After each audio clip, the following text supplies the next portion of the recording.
Arendse. Members were joined by Assistant Committee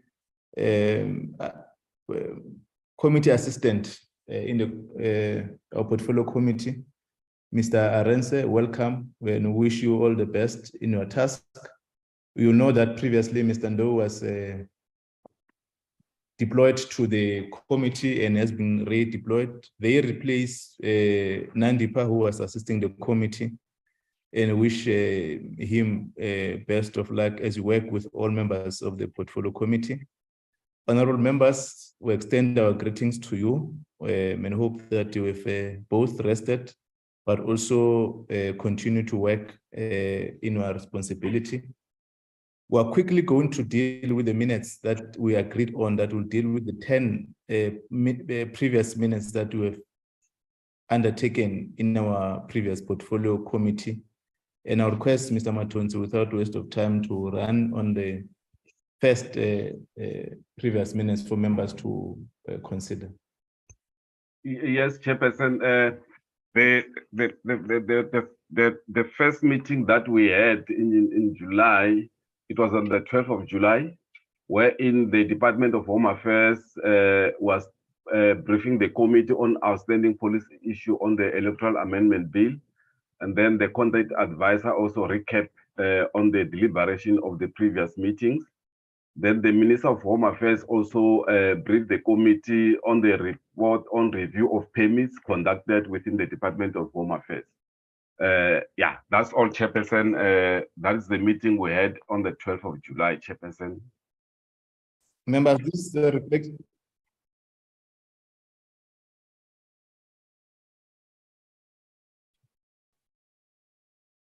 Chairperson, are you? Can you hear us, Chair? It seems as if it's frozen as well. Chairperson? Eddie, maybe we can just suggest that the videos all go off for now to save bandwidth. Yeah. Chairperson? If maybe we can ask Ms. Modise to take over until Chairperson is able to join. Ms. Modise?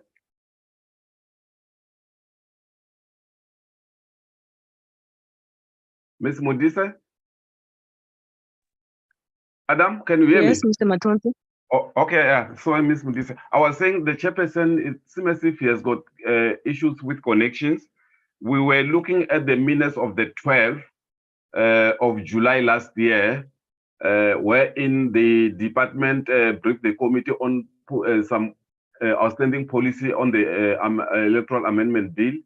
The content advisor did the deliberation on the recap on the deliberation of the previous meeting. Then the Minister of Home Affairs presented the report on the review of permits, which was conducted within the Department of Home Affairs. So this is the meeting of the 12th of July, Ms. Modise. Because Chairperson is frozen, I thought, no, you could just take over so that no, we are able to adopt all the 10 minutes that we have for today. Thanks, Ms. Modise. Thanks, Mr. Matonzi. Members, here the minutes of the 12th of July. Can I get a mover in a second? Chair, I'll move to adopt the minutes.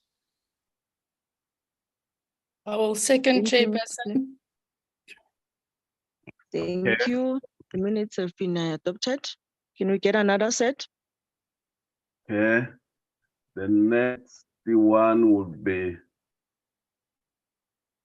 the 25th of August. The state law advisor briefed the committee on consideration and adoption of the electoral amendment bill, the A list. We're considering the A list. So in other words, the state law advisor went through the A list. Then the committee considered and adopted the A list on the 25th of August. So that's.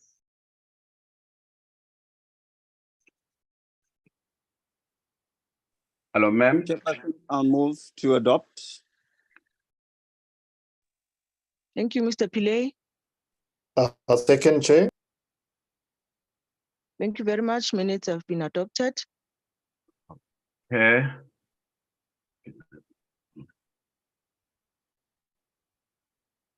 the 30th of August, the state law Yes, I'm advisor. back. Okay, Chairperson, we adopted the minutes of the 12th and the 25th of August. Ms. Mudise was assisting when you were having issues of connection. So we are on the 30th of August, Chairperson, wherein the state law advisor went through the A list, consideration of adoption, and then there was a report which the IEC presented on the electoral integrity. And then you recall here, we also had scheduled the gender equality on the report that they did, but they were not able to brief the committee on the two reports. So those are the minutes, Chairperson.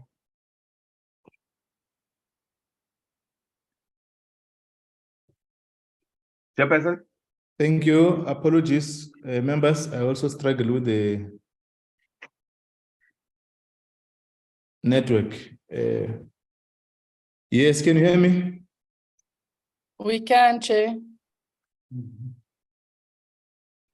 Who can hear you, Chairperson? Mr. Matons, can you hear me? Yes, Chairperson, I can hear you. Chairperson? Chairperson? Okay. I can hear you. Yes, can you hear me? Yes, can we get a move? Yeah, can we get a mover for the minutes on the 30? Chairperson? Yes, Honorable Ross. Chair, there's just a proposed amendment. Honorable Ross. There's just a proposed amendment Okay. on item 3 on page 2. It says that the DA supported the motion. On And then it item, should be okay, all right, yeah. item 3, page 2. It said the DA supported the motion, however, so it should read, however, indicated that the DA did not support the bill. Oh, okay. But with that being okay, then I would Mr. Matonsi, Yes, I got it. I'm not sure is it on my side or Chairperson, I think could be on your side because I can hear you. Can I also hear Mr. Ross? It looks like you are not able to hear us.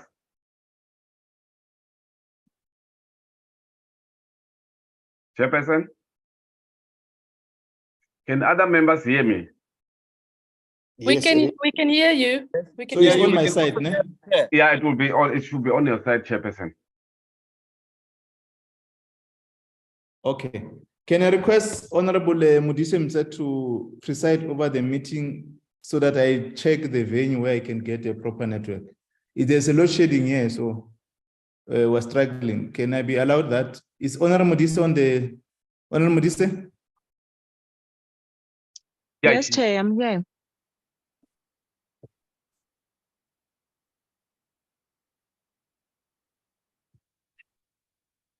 You can continue, Mr. Matonsi.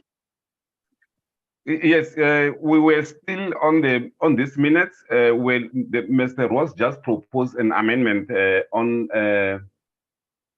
paragraph 3 of the minutes, and then we were still now looking for a mover and a seconder, unless if there's any other proposed amendments. Thank you. Can we get a mover to adopt the minutes with those amendments? Chairperson, Honorable Ross said that he'll move with those amendments. I'll second.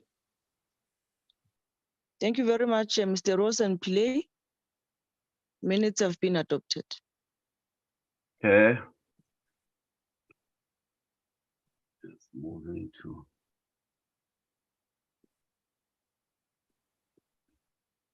Next minutes. Next minutes, I'm just trying to follow this. We've got here 13 September.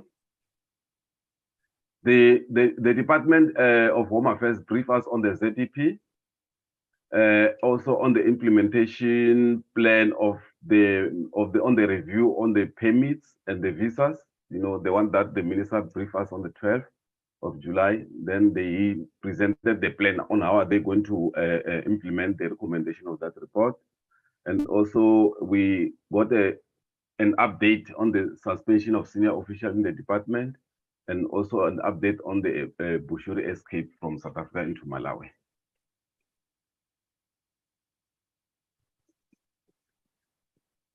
Thank you very much. Can we get a mover in a second? Chairperson, I will move for the adoption of the minutes. I second, Chair. Thank- Bongo. Okay. Thank you, Ms. van der Merwe and Honorable Pong. Okay.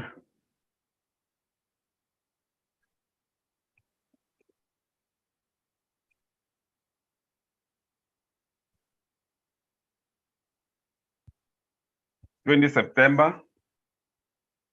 On the 20th of September, there was a memorandum which was sent to the speaker by the Congolese Civil Society of South Africa. Then they briefed us on that memo or the petition. And also there was a briefing by the UNHCR and the department on the issue of opening of refugee offices, statelessness, and the backlog project. And then the content advisor also briefed the committee on submission on the electoral bill after we have resubmitted, we re-advertised it. So those are the issues that we dealt with on the 20th of September. Thank you. Can we get a mover in a second? I will move for the adoption, Chairperson. Thank you, Honorable van der Merwe. I will second, Chair. Thank you, Mr. Pillay. Minutes have been adopted. Okay. 27 September. CETA briefed the committee on the fight against on the issue of the network, and also on the issue of war on queues with the Department of Home Affairs. Then the department also briefed us on the rollout of DHA services to the banks. Then the Department of Home Affairs, IEC, Parliament Legal Service, then they responded to the submissions that the content advisor briefed the committee on the previous meeting. Thank you. Any mover in second? Move for the adoption, Chairperson. Thank you, Honorable Moligwa. I'll second, Chair. Thank you, Mr. Ross. Minutes have been adopted. Okay.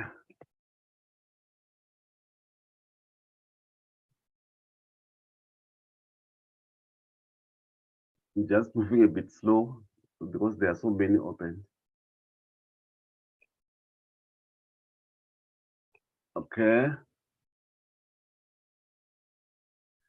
For October, it was a recap by the content advisor on the electoral amendment bill, and then committee further deliberation on the bill.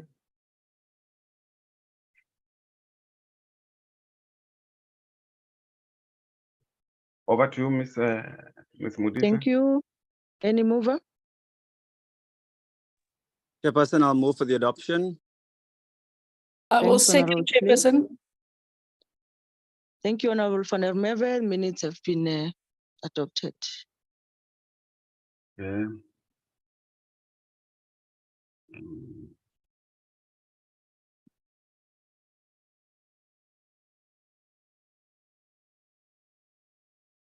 On the 7th of October,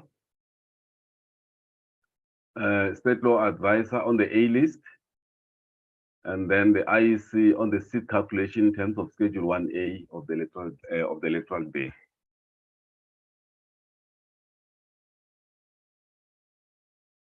Thank you. Can I get a mover?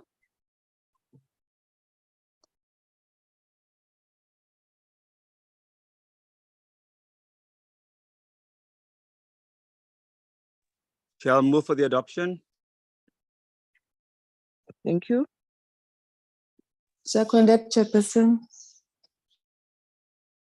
Thank you very much. Minutes have been adopted. Okay.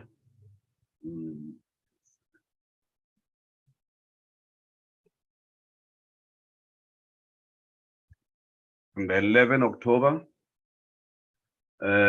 it was a briefing by the AG on the audit outcomes of the department and the entities, and then also briefing by the IEC on the annual report and annual financial statements.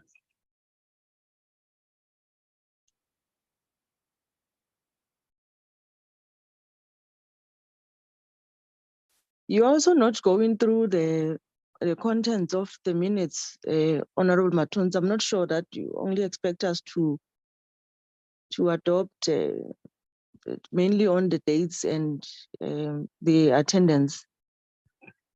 Yeah, with the previous, you remember I forwarded the minutes to members last week, and also with the previous meetings that we had, it was that I should just go through the agenda and also show them the members that attended so that they can move or make amendments to the minutes.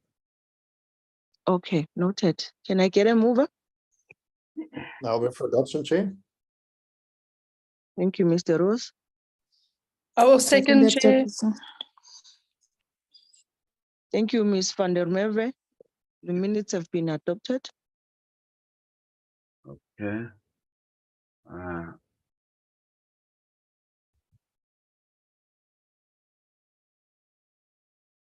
Then this one, it was the minutes of the 12th of October. That's where we went clause by clause on the deliberation on the electoral amendment bill and adopted the report. In other words, we finalized the bill on the 12th of October last year before it was sent to the NSOP. Thank you. Any mover? Chairperson. I move for the adoption, Chair. Mr. Rose? Chair, there's just two amendments. The one is on item 3.6, page 3. Item 3.6. uh, I think it's at the top of page 3. So it talks about Mr. AC Rus and Ms. TA. So that should be TA Kanyile. Kanyile, okay. And then it's objected to the clause because they felt the independent candidates, in the same way as party candidates, should choose a region or be on the national list. That was the objection there. Or national list, no? It was that they should choose to be on a region or on the national list, like a party candidate. It wasn't just that they should choose one region. Okay. And then the other amendment is 3.13. 3.13, yes. It should be the next highest number of votes after the original calculations should fill it. So the argument was not to do the recalculation, but take the person or the party with the next highest number of votes to fill it. With the highest number of votes. Okay. I'm just trying to find out where are you inserting the amendment? So where it says highest number of votes, in front of highest should be next. Oh, highest number of votes. And then after votes, it should be after the original calculation. That was our objection.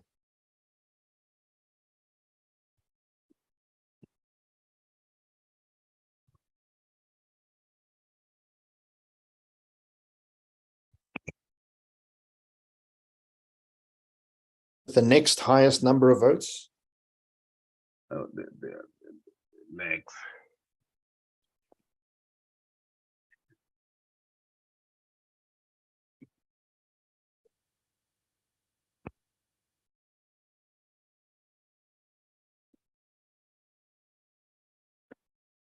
Okay.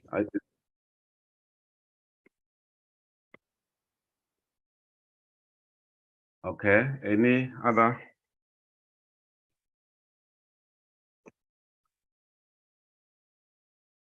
Mr. Ross, are you done with the amendments? I'm done. Thank you. Thank you very much. Can we get a second? Are we those amendments?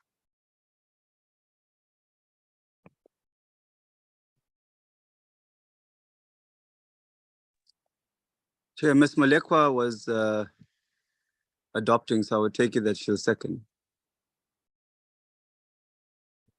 Thank you very much. Minutes have been adopted.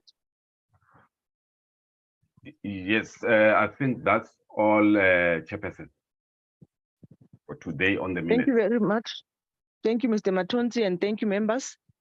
We are at 08:52. We have 8 minutes before we get into our next portfolio committee meeting. We can get a tea or coffee or run to the loo quickly.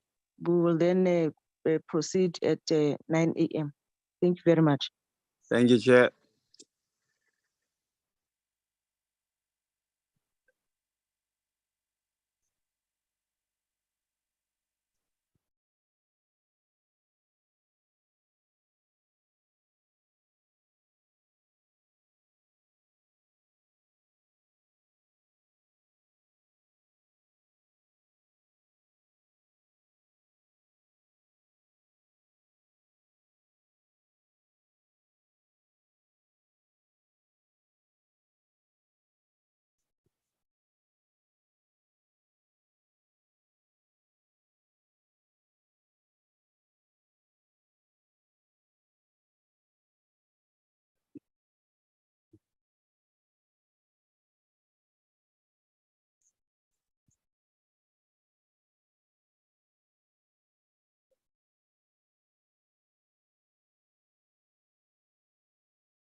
Yeah.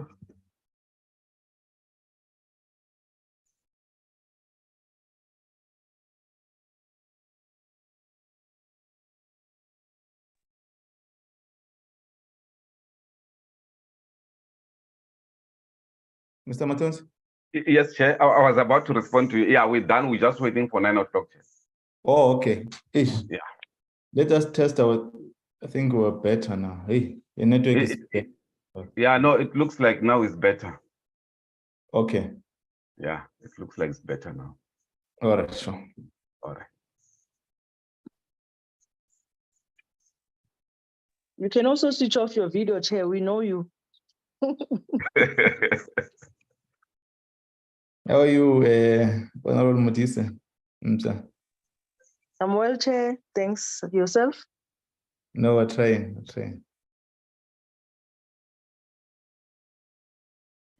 Morning, comrades, morning. Morning, Minister. How are you? I'm okay. Yeah, we should switch off our videos because it's tough with reception, but sometimes it doesn't look good on TV when they report about the portfolio committee and they can't see a person, it's just blank on the screen there and they hear your voice. But I reckon we don't have any choice. I think we must have a rule that all of us must be on video. Others are just, yeah, wearing soccer kit or something like that. Oh, Who's wearing soccer kits? I once saw pajamas, you know. We once have the pajamas arising here at some stage. I think we must just agree that we need all of us to be on video, on camera. Yeah. But Chairperson, the other day, ENCA did a very nice report about the minister in the portfolio committee and his camera was off, but they had about a 10 minutes insert and a nice picture of him. So it worked very well without his camera being on. Okay, I didn't see that. Remember the camera thing is a force majeure because we don't like it that way. But ESCOM is pushing us in that direction, unfortunately. Yes, unfortunately, Minister. Yeah.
Mr. Matonsi, and all the official, good morning.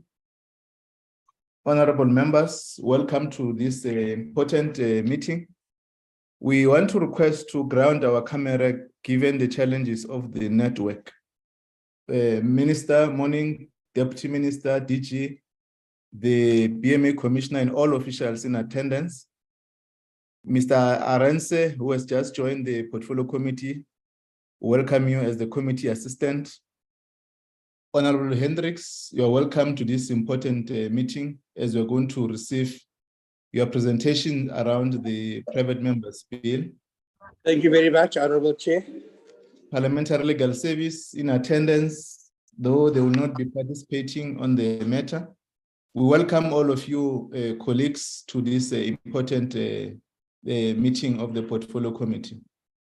We note in the previous meeting that we had issues arising in relation to the landing of the UAE president and the surrounding allegations or concerns around that landing. However, we think that the portfolio committee needs to receive a detailed brief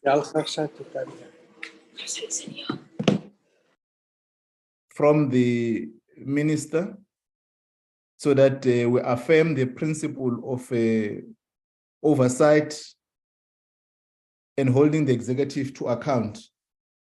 And we think that this is an important area where members of the community, stakeholders, political parties, and members of parliament have raised concerns around this matter in the Eastern Cape. We've already sent questions to the minister and the chief commissioner of the Border Management Authority, Commissioner Masiapata, on the related matters which have unfolded in relation to this landing of the president. The principle is that the committee must able to have full appreciation or full detailed report on the process that unfolded in relation to that landing of the president. So members want to also employ your guidance on the matter so that it come to the attention of the portfolio committee. We have observed, Minister, the press briefing with your colleagues in cabinet that you have informed society and members of the media in relation to the concerns that were raised around that landing of the president. It will be important for the committee to receive full detailed brief and supporting tools or documentation in relation to that. And we think the minister, you are capable to do that as we have been inviting you on the various occasions that relates to this matter. We will also request members to consider if we can initiate a special session, whether on Friday or the item to be on the first, it will be on the first, it will be the agenda, first agenda on the Tuesday. But it's an important matter that we need to deal with in this meeting. And I want to propose that we may need to look on the special session on Friday for a minister to give and the Commissioner Masiapa to give full account on this matter that is related. We are also aware that there are other members of parliament who have approached the public protector to invite public protector to look on this matter. And I think we must also affirm that process, that members of parliament have a right to interact with the public protector, and that will assist us, both the committee and parliament, to go into details of what has happened in the landing. We are not at this moment concluding on the issues that have been raised around the landing of the president and his entourage, but we need full account so that the committee will have authority of clarity on details and able to pronounce itself on these issues. Today, we're going to receive also the presentation by Honorable Hendricks on the registration of Muslim marriage, and also response to that by Department of Home Affairs.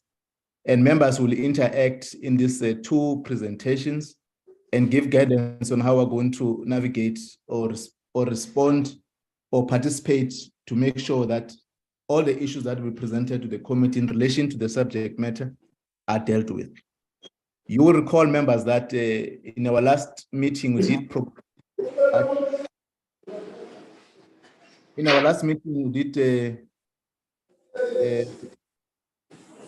postpone the matter that relate to the consequential amendment of the Electoral Act.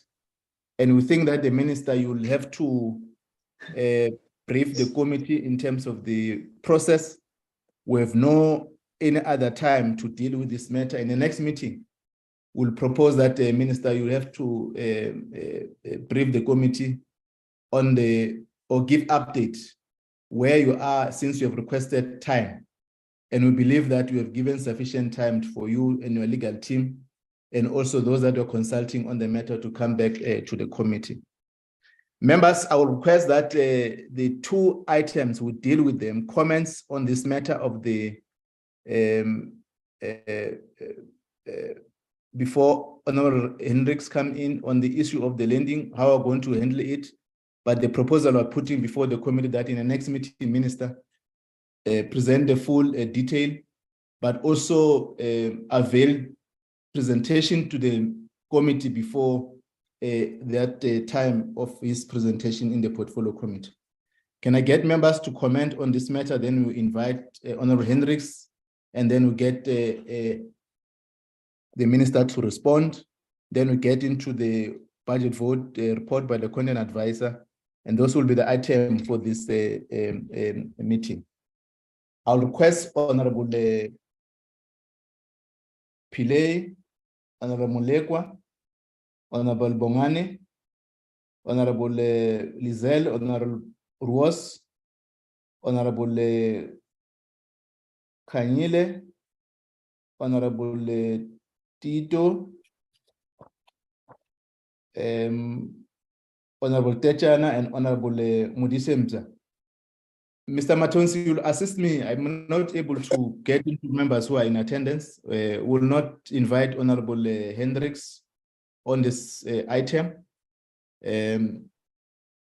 so that members guide on how we can deal on this matter. Thank you in that manner, Honorable Pillay. Good morning, Honorable Chair. Thank you very much. And good morning to all members on the platform. Chairperson, I think that you have summed it up quite succinctly and correctly. As the Portfolio Committee, we fully support that there should be a special meeting called where the minister can be able to respond to all of the questions that have been sent to him. And I think, Chair, it's important to note at this juncture that we are not making any assumption that there's anything untoward or not kosher, but simply as a Portfolio Committee wanting to know the processes that have been followed. And I think it's the betterment of society that we are able to give these kind of answers. And Chairperson, we strongly support this, and also for any future happenings that the Portfolio Committee should be abreast with it. We strongly recommend that. Thank you, Chair. Thank you, Honorable Mulekwa.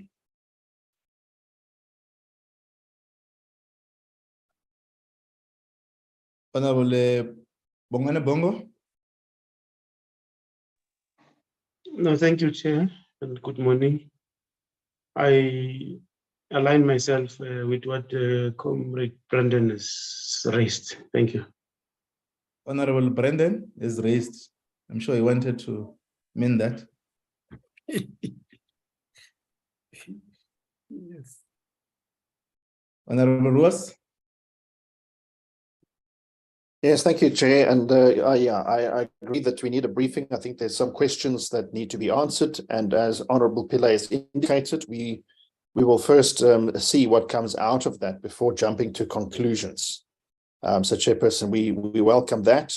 I think we need to raise a serious concern that we'd already given the Minister time to present the report on the consequential amendments. It was supposed to serve 3 days before this meeting, Chair. Chair, we just don't have time in this process, and we've gone through this process again and again, where there are delays from the ministry side.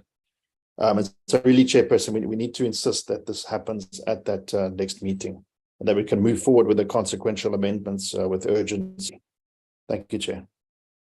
Thank you very much. Honorable Lizel, Co-Chair. Good morning, Chairperson. Good morning to you, to our colleagues, our Minister and our Deputy Minister. I've been covered by my colleagues. I think this briefing that you have proposed is an important one.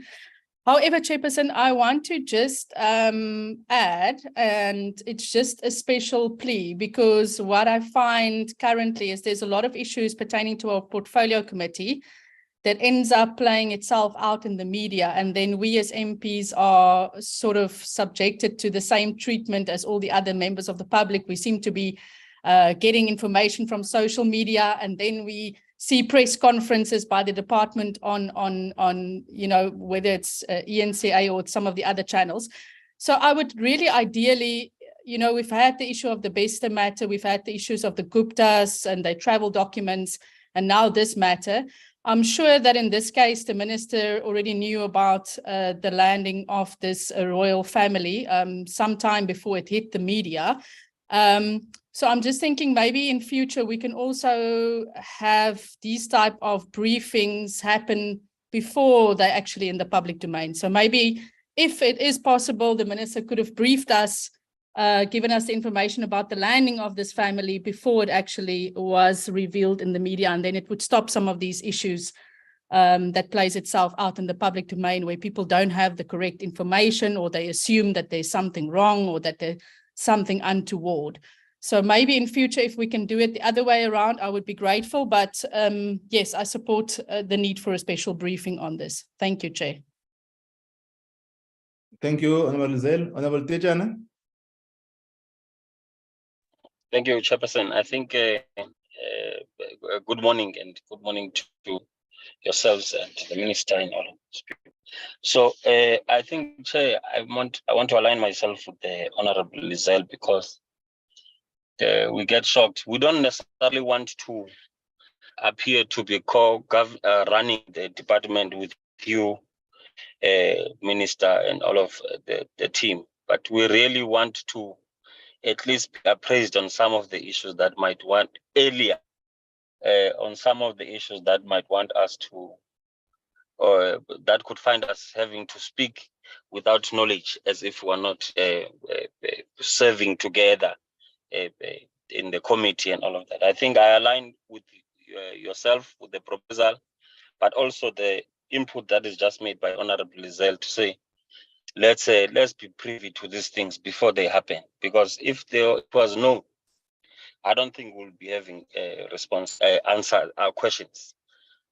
So I align myself with your proposal, Chair, also that of adding to what Honorable Lizelle was speaking about. Thank you. Thank you, Honorable Tejana. Honorable Kanyile. Chairperson, she's not in the meeting. She has sent an Okay. apology. I'll read it later.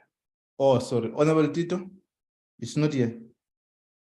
No, she's not in the meeting as well. Okay. Honorable Mudisemta.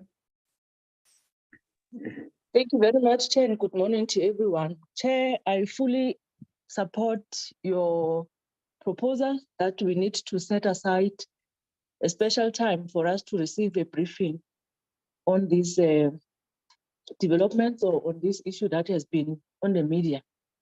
Chair, I also want to add on the suggestion by Honorable Van der Merwe that in a case where the minister is unable to can brief us formally in a portfolio committee meeting like this, can they at least write some letter to yourself informing the portfolio committee of the developments or what is to happen, so that at the time these issues are in the public, at least as a portfolio committee would have had information.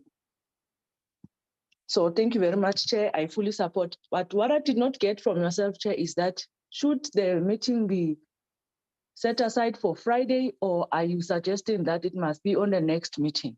I wanted to get that so that I can then support the proposed date for the briefing, for a special briefing. Thank you, Chair. Okay, thanks, members, for your comments. We'll request Mr. Matonsi, because our meeting is scheduled on Tuesdays, but if you have to request for special meeting or to do applications, and I propose that we invite the minister on Friday, this Friday. Failure, it means we have to minister to brief the committee on Tuesday, and that will be the first item in the portfolio committee meeting. Mr. Matonsi, can I get an understanding on the process so that members will appreciate the date that we will resolve on? Yes, Chairperson. What I need to do after this meeting today is to apply from the House Chair's office for this special meeting on Friday, because sometimes they will not approve them because of other members are serving on other committees. But I'll make an application. I'll inform members once it has been processed. Okay, let's take that principled decision that our meeting is on Friday. And you will inform us by tomorrow. If you are not approved of Friday, we'll then get the item on Tuesday. The following process will follow, Minister, then, that members of the committee who also still have questions to submit to your attention will send those questions to Mr. Matonsi, and Mr. Matonsi will then send those questions for you to consolidate comprehensive responses to that effect. We'll request that you submit that presentation to our attention at least by Friday or by Thursday. Let me say by Thursday, so that if Friday we're meeting, at least all of us have details with the issues that we're going to engage with you. On that meeting, at least we'll able to have deliberations because questions were already being sent to your attention. Can I get an understanding, Minister, if you get our resolve as the committee? Yes, Chair, I definitely get it, and I'll be ready for Friday. I'll follow the processes as outlined to you, and thank you very much.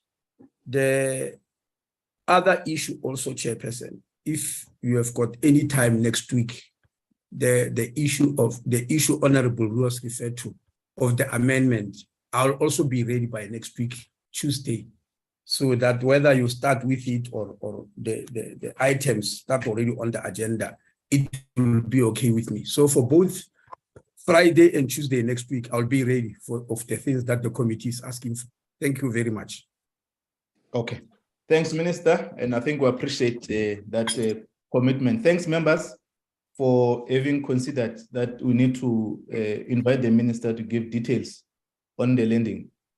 Honorable Hendricks will... Chair? Yes? If I'm not mistaken, I'm speaking under correction. Did we do apologies? No, I'm inviting Mr. Matonsi. Okay. Yeah. Okay. Mr. Matonsi will invite you to on the item of apologies, and then I'll get the minister to render apologies if he has. Mr. Matonsi? Yes, Chair. From my side, I've got an apology from Ms. Kanyile, and also an apology from Ms. Mulekwa, who's going to leave at 11:45. She's still in the meeting at the moment. And also there is an apology of the DG who's going to leave at 10:45. That's all from my side, Chair. Okay, thank you. Minister, is there an apology? No, sir, not from my side. I wanted the DG's apologies to be recorded. Okay, thank you very much, Mr. Matonsi. Apology is now all apologies accepted.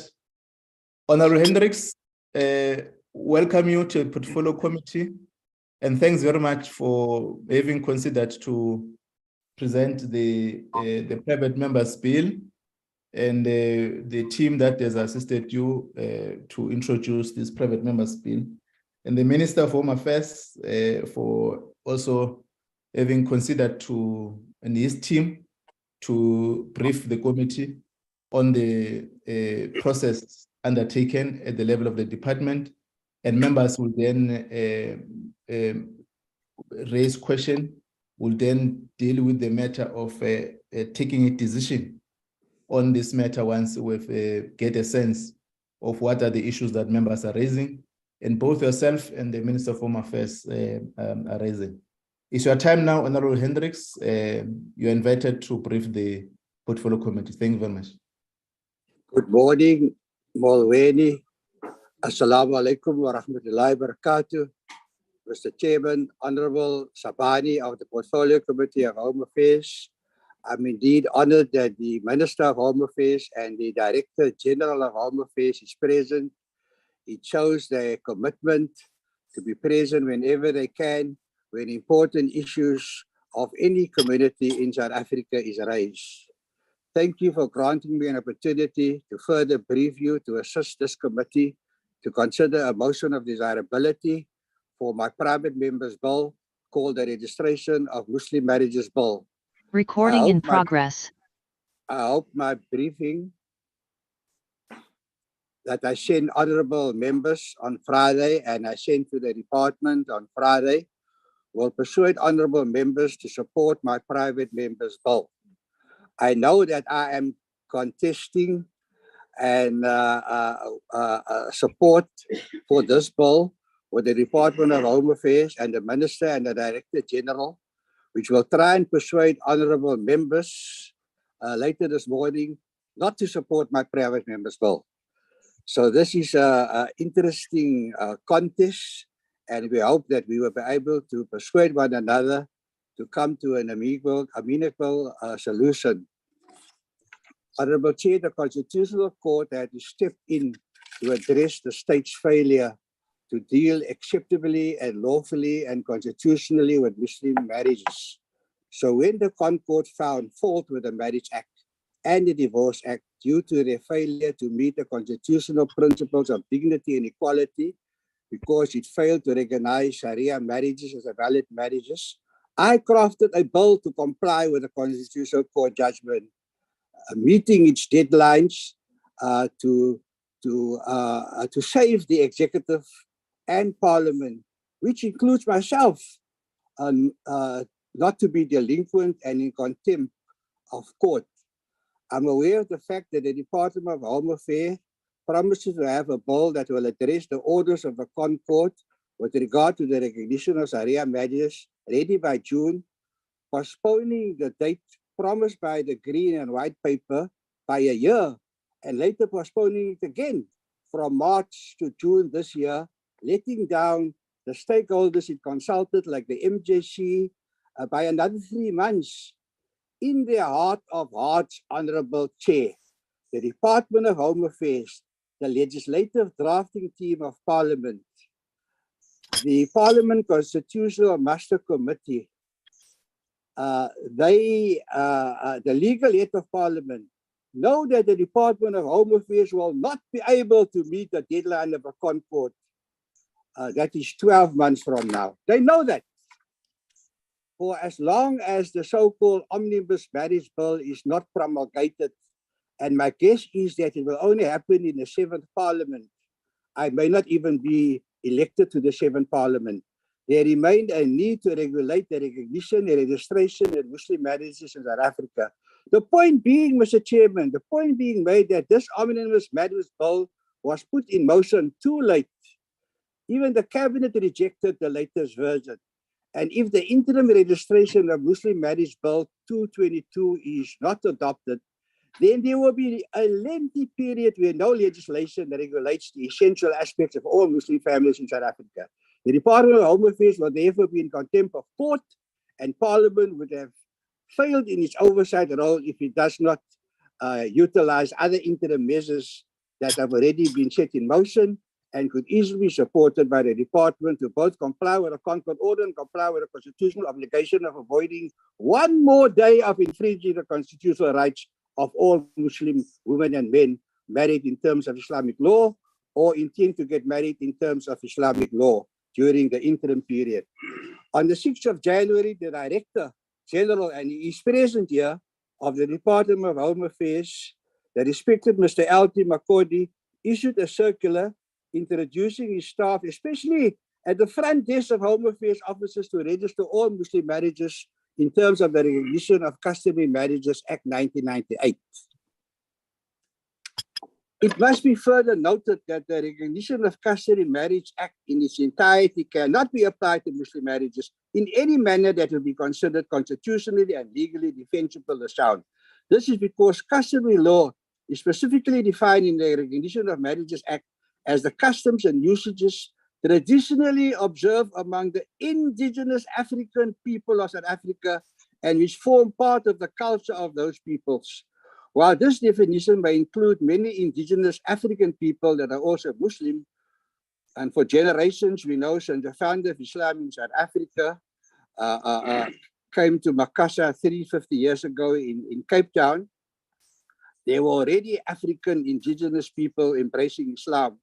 It would not provide for the specific application of Sharia law to such marriages at all. And in fact, we create a conflict of laws. One merely has to consider how vastly different the concept of labola is to the mahar, the Islamic dowry. Then one can appreciate how in practice this can create problems for the prospective wife within the family and may open up risk factors for practice like orchestrated kutwala, domestic violence or abandonment. This is an untenable situation, Honorable Chair. The Act patently would not be applicable to and exclude those Muslims who are not indigent African people. So let me come back, Honorable Chair, to the circular. The circular is an incorrect interpretation of the court judgment. So the Director General took it upon himself to register Muslim marriages in accordance with indigenous African customary law. As regards Clause 6 of my private member's bill, the Minister is empowered to promulgate regulations whereby he could vary the time period with which the registration of Muslim marriages should be varied. So any concern of the Minister can be resolved in accordance with that clause. There is nothing wrong with my Clause 6. I submit as I received a certificate of compliance by Parliament's Constitutional Certification Committee. The Minister can hardly raise the point in question as a reason for not being in support of my interim bill offered to him that would avoid him being held in contempt of court, especially because this is a, in inverted commas, get out of jail free card. Al-Jama'ah has been working not only with the sole Muslim body, the MJC, the Minister and his department consultant, but working with 200 Muslim African wives. Other Muslims from Zanflay, where the first settlement of Islam started 350 years ago. Each of the other 30 ulama bodies in Africa, which the department did not consult unless that's not on the record. Muslim lawyers and the youth who will face the brunt of any further indignity.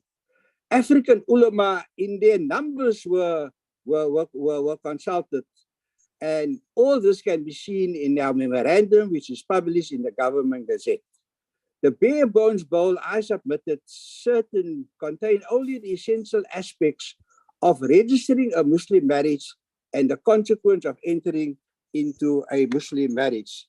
Coming to the bill, in summary, the bill makes provision for the recognition of Muslim marriages, the requirements for the conclusion of a valid Muslim marriage, the solemnization of Muslim marriages, the registration of Muslim marriages, the propriety and other consequences of Muslim marriages, the dissolution and consequences of Muslim marriages, and the automatic repeal of promulgation of any final legislation by Parliament which addresses the failures identified by the courts. The bill is intended to regulate, like I said, the recognition, the requirements, solemnization, the registration, propriety, and other consequences, the solution and consequences of the solution of Muslim marriages, and to provide for matters connected therewith. As I speak, Muslim wives do not have access to the divorce court. All other women in South Africa have access, and that is unacceptable. Section 1 provides for definitions of key terms and concepts unique to Muslim marriages, the required procedures, and the role players in the solemnization thereof. A key term is the definition of Islamic Sharia law, which the Constitutional Court has raised. It has said that Sharia marriages are valid South African marriages. So we need to know what the definition is. I'm not sure whether the Minister in his omnibus bill has defined the definition of Sharia, which means the law is derived from traditional customs. In Arabic, it's called al-urf, the two primary sources, the Quran and Sunnah, and then also qiyas and ijma. Muslim marriages subject to Section 2 is a legal contract of marriage that regulates the consequences of parties' intended marital relationship, concluding to a ceremony referred to as a nikah in accordance with Islamic law. Section 2, and I'm now on page 9, those of who's following the briefing. Section 2 provides for the application of the bill to a Muslim marriage concluded after commencement. The bill will also apply to a Muslim marriage concluded before commencement if the parties to that Muslim marriage elect to have their marriage so registered with the department. Clause 3 provides for the recognition of Muslim marriages as valid in law. Clause 4 provides the requirements that the party must comply with in order to conclude a valid Muslim marriage under the bill. Party must comply with Islamic rulings regarding required age as well as the prescripts already set out in Section 22 to 27 of the Marriage Act. This clause therefore accords with the current statutory marriage regime and accords with international and regional human rights treaties and declarations such as the SADC Protocol on Gender Development which South Africa signed. Such treaties provide that while no person under 18 may marry, there may be other exceptions, specifications in the law provided that take account of the best interest of the child. Other requirements under this clause include that the parties must be of sound mind. They must not be aware of any lawful impediment to their proposed marriage. The marriage must be freely and voluntarily entered to, and consent to be married to each other must be provided in writing. This is all to avoid human trafficking in terms of South Africa's commitment when it comes to international agreements. Clause 4 provides that the prospective wife must determine the dowry that she expects from her prospective husband. We call that the mahar. It's completely different to the lobola. The dowry may include the performance of any obligation prior after the marriage has been performed. This gives the Muslim wife more rights than any other woman in the world. The acceptance of requested dowry by the prospective husband creates a binding obligation on that prospective husband, which will never prescribe. Clause 4.3 provides that the parties may each mandate a person to negotiate the dowry on behalf of the parties to the marriage. And we all know about Temba, how he negotiates in Movambu. Clause 4.4 provides that the agreed terms of the dowry must be recorded in writing and noted with a marriage certificate issued by the marriage officer. This provision has no equivalent in civil law and is meant to provide a measure of financial security to women in Muslim marriages. The passage of this bill would permit the enforceability of this Sharia law right, which cannot be enforced at the moment. Muslim wives cannot even have access to the divorce court because they don't have a valid South African marriage certificate, although they have a nikah certificate. Clause 5.1 provides for the solemnization of Muslim marriages by a marriage officer. It provides that a marriage must be conducted in the presence of the parties to the Muslim marriage themselves and in the presence of at least 2 competent witnesses. Clause 5.4 provides a marriage formula and in accordance with Islamic law tenets. Clause 6 provides for the process of registration and the responsibilities of the marriage officers, which will be at the front desk of the officers of Home Affairs.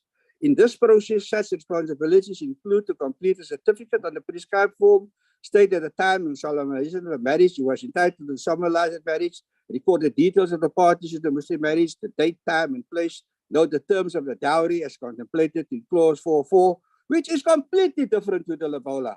Indicate the matrimonial regime contemplated selected by the parties within a reasonable period after the conclusion of the Muslim marriage, transmit the marriage register certificate in any prescribed documents to an authorized officer contemplated in the Identification Act, and keep record of the marriage, including a copy of the certificate contemplated in subclause 2, until such time that the Muslim marriage is duly registered with the department.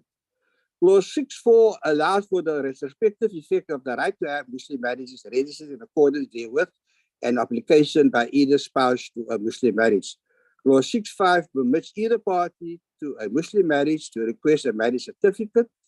Clause 6 provides that marriage certificate is prima facie proof that a valid marriage exists between the spouses and it has been registered with the department.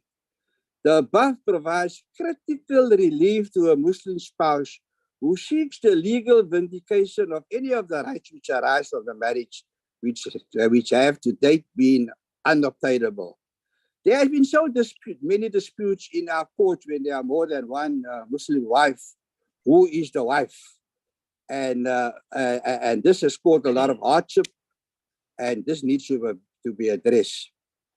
Clause 7 of the bill is of the utmost importance. It provides for the propriety consensus of Muslim marriages as follows. The parties to a Muslim marriage must voluntarily choose the matrimonial property system that will apply to their marriage. That is required in terms of other acts. The election must be indicated on the Home Affairs prescribed form. Now, here I want to thank the Minister of Home Affairs. I know he's going to fight with me later on when he tries to tell this committee that this bill must be rejected. But Mr. Minister, this is a creative innovation proposed by you to reduce legal costs and notarial deed costs for indigent couples, nearly 5,000 to 10,000 rand for all of this. And most Muslim couples that have got married can hardly afford a decent ceremony and celebration, and they are indigent. And so 80% of Muslims in the Nikah in South Africa don't have a marriage contract, don't have a notarial deed because they can't afford it. A court may an application by, if the chosen matrimonial property regime is that out of community of property, without accrual, an anti-nuptial contract must normally be entered into and must comply with Chapter 7 of the Deeds and Registers Act. The minister's innovation does away with this, and minister Muslim wives and even the groom will thank you for that, because now there will be a contract and it will comply with the Deeds Act. A court by an application by either or both of the parties to the Buddhist marriage subject to such conditions as may desirable, authorize the post-nuptial execution of a notarial contract having the effect of an anti-nuptial contract if the terms therefore were agreed upon between the intended spouses before the Muslim marriage, and may order the registration within a specified period of any contract so executed in accordance with Section 88 of the Deeds and Registers Act, provides for the applicability of the Matrimonial Act 1984 to the matrimonial property regime chosen by the parties. And here I must thank the Parliament's legal advisor, the Constitutional Master Committee, the drafting team for their valuable assistance to ensure a bill that South Africa and the nation can be proud of and they can comply with the requirements of the Concord. Clause 8 of the bill, similarly of great importance, provides for the equal status and equal capacity of spouses, stating that each party to a Muslim marriage has full status and capacity, including a capacity to acquire assets and dispose of them, and to enter into contracts and to litigate in their own name. This is in the bill. Clause 9 of the Act deals with the dissolution of Muslim marriages to safeguard the interests of minor children, dependent children born of a Muslim marriage, provides that the court must consider the mediation in certain divorce matters Act 1987, Act 24 of 1987, and the Children's Act 2055, Act number 38 of 2005, in addition to such provisions in the Divorce Act. The bill provides that the court granting a decree for the deletion of a Muslim marriage may, in addition to any order provided for any relevant statute, order that any person who in the court's opinion has sufficient interest in a matter be joined in the proceedings, and when making an order for payment of maintenance, taking into account any provisional arrangement made in accordance with any contract concluded between the parties and the prevailing Islamic rulings at the time. But Muslim wives can't go to the divorce court. They're barred from going to the divorce court because they don't have a valid South African marriage certificate. And there's 12 months to go, Honorable Chair. And the Department of Home Affairs and the Department of Justice have done nothing to comply with the order of the Constitutional Court to amend the Divorce Act, and Al-Jamaah did it, and that will still come before the Justice Committee. And it's only 4 minor changes, and both departments have ignored it. They are going to be contempt of court. Parliament will be accused of not doing proper oversight. Even this, the 2 committees will be accused of not doing proper oversight, because nothing, absolutely nothing has been done so far. Nothing is before anyone amending the Divorce Act. Nothing in this section should be construed as limiting the role recognized in Islamic rulings of any person, including any established Muslim judicial body, in the mediation in accordance with Islamic rulings or any dispute. The Green Paper said that there should be an alternative dispute resolution to deal with disputes, not to clog the courts. So we already have in the Muslim community hundreds of alternative dispute resolution bodies, which this bill will now give more powers to and more teeth. So the Muslim community is ready to implement the suggestion in the green paper that different communities must have alternative dispute resolution procedures, like, for example, the CCMA when it comes to labor matters. And I've got 40 years of experience in the CCMA. So similarly, other people have even more and better experience. So Clause 10 empowers the cabinet member responsible for the administration of home affairs to make regulations on various matters required under the bill. I referred to that earlier on. Clause 11 provides for the limited duration of the application of the bill. Clause 11.1 provides for the abrogation thereof, stating its limit duration as follows. This act, my private member's bill, is automatically repealed upon the commencement of an act of parliament. And that act, I said, will be in the 7th parliament. I may not even be a member of parliament then. So when that bill eventually sees the light of day, and we've seen over the years how the marriage bills, the previous marriage bills we President Zuma threw in the waste paper basket, went through all courts in the land, from the magistrate court to the high court to the appeal court, and eventually the constitutional court has now settled the matter. But for 15 years, Muslim wives have to suffer the indignity. And an honorable chair, do you want them to suffer another day? They can't go to the divorce court. Their dignity is harmed. And I've just read an article by a professor at Potchefstroom University and another university that wives are still regarded in terms of our laws as wars. That is unacceptable. My mother had 2 safe houses, and that's what she fought for. Imam Harun died in detention. He was bludgeoned with a 10-pound hammer, and because of the Marriage Act, which the Constitutional Court declared unconstitutional, his 12-year-old children and younger daughters were left homeless because of this Marriage Act. And that's why not a day longer, Honorable Chair, must pass. And any suggestion by the department that we must delay my private member's bill must be rejected. In the briefing I sent to the Department of Labor and also to honorable members, in fact, 84 people received it. We suggested a compromise that the circular that the Director General erroneously sent out and deciding that for Muslims, he's a mufti, he decides that in terms of Sharia that the Custody Act must apply to Muslim marriages as if the department knows how the Sharia works. They should have consulted more widely and not just make such a blanket ruling and impose an act on us which goes against our religion. It goes against the judgment of the Constitutional Court. It goes against the judgment of the imams and the maulanas.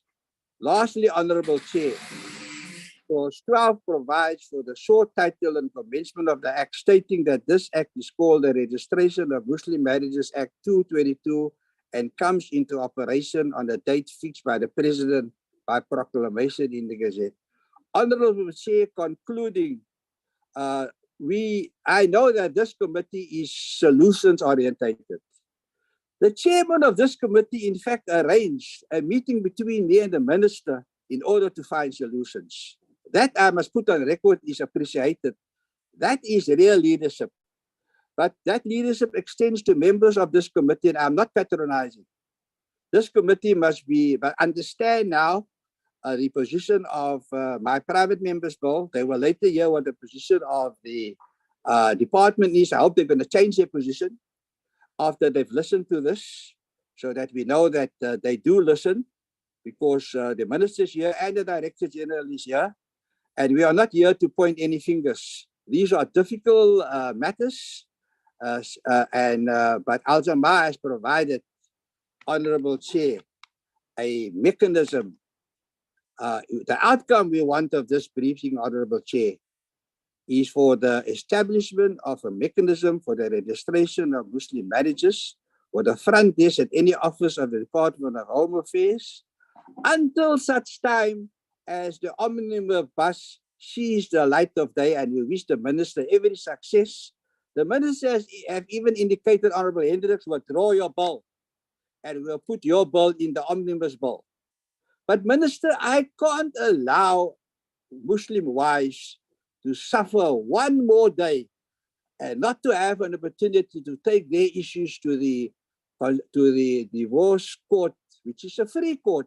You don't need lawyers and advocates to address their many problems. There are at least 100 cases of Muslim women who are assisted by NGOs going to the courts because they seek redress as a result of the breakdown of their marriages. I thank you, Honorable Chair, and I thank the members. And I tell the members I'm looking for a solution-based debate and moving forward. Thank you very much. Assalamu alaikum wa rahmatullahi wa barakatuh. Thank you very much, Honorable Hendricks. Well appreciated, and your team for taking time to brief the committee.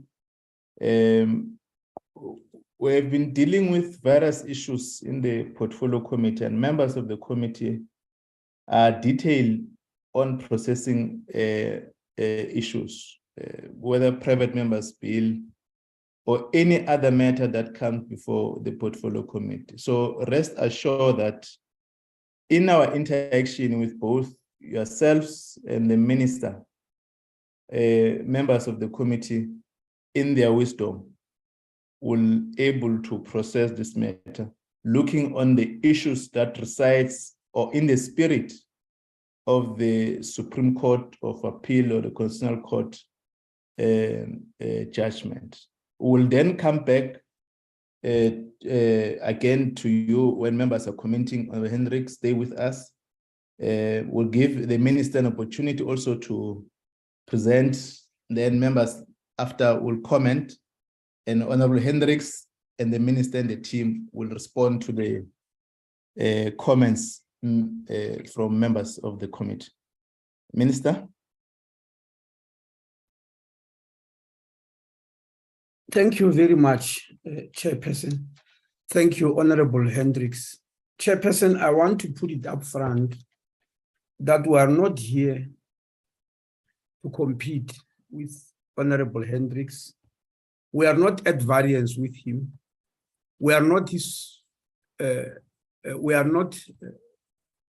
his enemies or his opponents in this matter of marriages.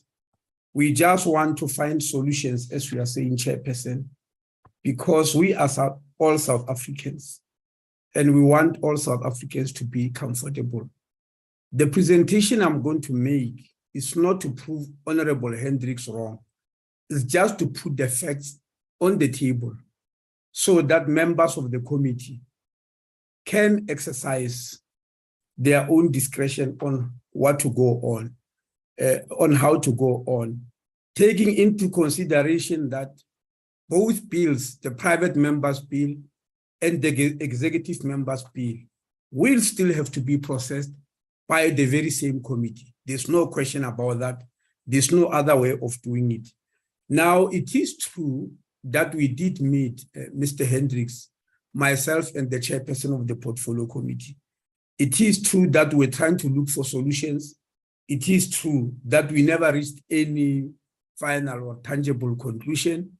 And I'm sure today, after you got this presentation and you got mine, the committee might like to go and consider all the issues and come out with a probable solution. You may remember, Chair, that this whole issue of marriage in South Africa is a sore point for all religions, for all traditional groups, for all rights groups, for many NGOs, etc., etc.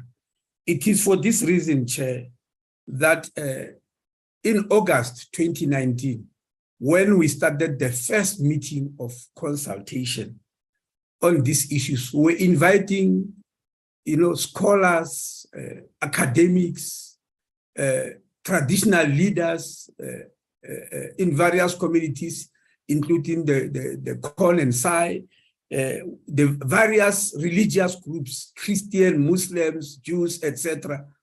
We're all consulting them, and I can tell you, it was not an easy exercise at all. Because, Chair, marriage is not just a legal document or a legal undertaking. Most marriages reflect the culture of individuals.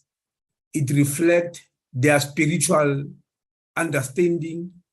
It reflects their religious beliefs. It reflects their philosophy in life. In some cases, it may even reflect their political orientation. That's what marriage is all about. And for that reason, it's a very, very complex issue. We are just coming in to, as the government or as the law, to try and give a piece of paper such that nobody can deviate. But the agreement between two people has already been made. If you check all the rulings of the court on this issue, they don't put very serious emphasis on the fact of having a legal paper for marriage. They follow exactly what was the intention of the two people, what have they been doing. And maybe during the course of this discussion, I may have to quote that. Now, in the final analysis, after all this consultation, remember it took 4 years. We wanted to develop a white paper. When we went to the cabinet, they said, no, this matter affects each and every sector of the community in such a profound way.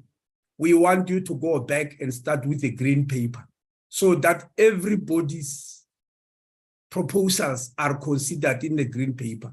You may remember, honorable members, how in that process, we also put in the issue of polyandry, which raised lots and lots of firestorms, even by members of this committee, even by cabinet. But we're just trying to accommodate everybody's proposal so that they get discussed. And that's how far back we started, with a green paper, and went through all those firestorms. And in the final analysis, we said we must produce an omnibus bill which will accommodate all South Africans, which finally will be characterized by 3 things: characterized by human dignity, by equality, and non-discrimination. And that is what this committee is faced with: how to produce a final act that reflects all these 3 characteristics: human dignity, equality, and non-discrimination.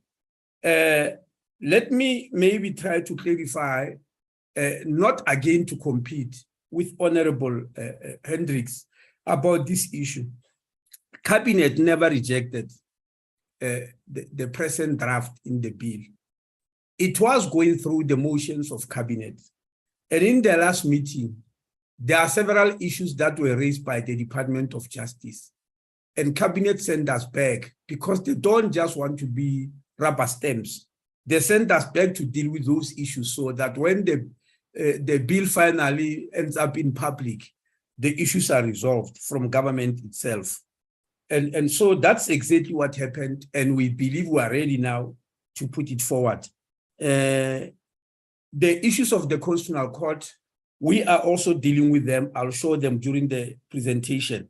Chair, let me then start presenting, because some of the questions or issues raised by Minister Hendricks are already in my presentation. Well, that is just an introduction about Minister Hendricks, what he has presented. We've already gone through that. Can we pass? Yes. Chair, it is important to note, and I'm emphasizing again before going through clause by clause, that we are not in this to compete with Mr. Hendricks. We are here together in a common journey to find solution of a very, very serious and a difficult problem when dealing with society. Now, it is important to know that clause 11 of the private members bill deals with limited duration of application of the act. In part, it says this act will be automatically repealed upon the commencement of the Act of Parliament regulating the registration, recognition, solemnization, proprietary consequences and dissolution, and consequence of dissolution of Muslim marriages. In other words, the private members bill is saying as soon as Parliament has finalized with the executive members bill, the private members bill will automatically lapse. But in our thinking, unless corrected otherwise, we think this committee is going to have to deal with this present, if the committee accepts, of course, that they need to do it that way, they are going to deal with bills, 2 bills in parallel simultaneously. And after passing them, one immediately lapses because the other will also have been passed. That is a fact which I also want debated, Chairperson. Bullet 2, having regard to the clause, it is clear that the bill is meant to provide temporary recognition, as I've already said, because the marriage bill provides for the solemnization, registration, dissolution of all marriages, including Muslim marriages. That's why we call it an omnibus bill. The marriages bill was presented to the Justice, Crime Prevention and Security Committee on 7 February. That is the time when they said, we need to go and deal with certain things with the Department of Justice. I actually forgot the Department of Social Development also, because this issue, as you said, Mr. Hendricks, will affect children and everybody else. So the 3 departments, Home Affairs, Justice, and Social Development, have to very clearly indicate that the passing of the bill will not interfere with some of the bills under their jurisdiction. We believe this bill that we are having, after having dealt with that in this month of May, will go back to the same cabinet committee because they said we must return it. And we believe it will be gazetted to start the process with the public by the 30th of June 2023. At least that is the program that we are developing. And the public will do it for 3 months. Considering, Chairperson, that the public has been dealing with this matter for the past 4 years, it won't be something that is new. 4 years ago, they've been dealing with this matter. Now, clause 4.1a of the bill requires that parties who wish to enter into a Muslim marriage must be 18 years and provide the requisite identification. In other words, to identify that they are indeed 18 years of age. Now, the draft executive members bill, which we are going to put in front of you, abolishes marriage of person younger than the age of 18. And it actually goes further to provide for the laying of criminal offense against any person who facilitates such a marriage. Presently, Chairperson, as I'm speaking, children younger than 18, as soon as they turn 16, can get married in South Africa, provided their parents gives consent. And we fully agree with Honorable Hendricks that this is against the SADC protocol of gender development, which is talking about banning marriage of youngsters. So we fully agree. SADC passed that many years ago, is true, and unfortunately it was never implemented. But here our bill seeks to implement it and even criminalize parents who might force the children at that age to be married. So in this regard, there is no difference between the private members' bill and what we are proposing. Clause 6 deals with the registration of Muslim marriages. Now, clause 6.3a in particular requires that the marriage must be registered within 6 months after the conclusion of the marriage. Now, the section 4.3b of the Recognition of Customary Marriage Act, passed by this parliament in 1998, provides for the registration of customary marriages within 3 months after the conclusion of the marriage, or within such longer period as the minister may from time to time prescribe by notice in the Gazette.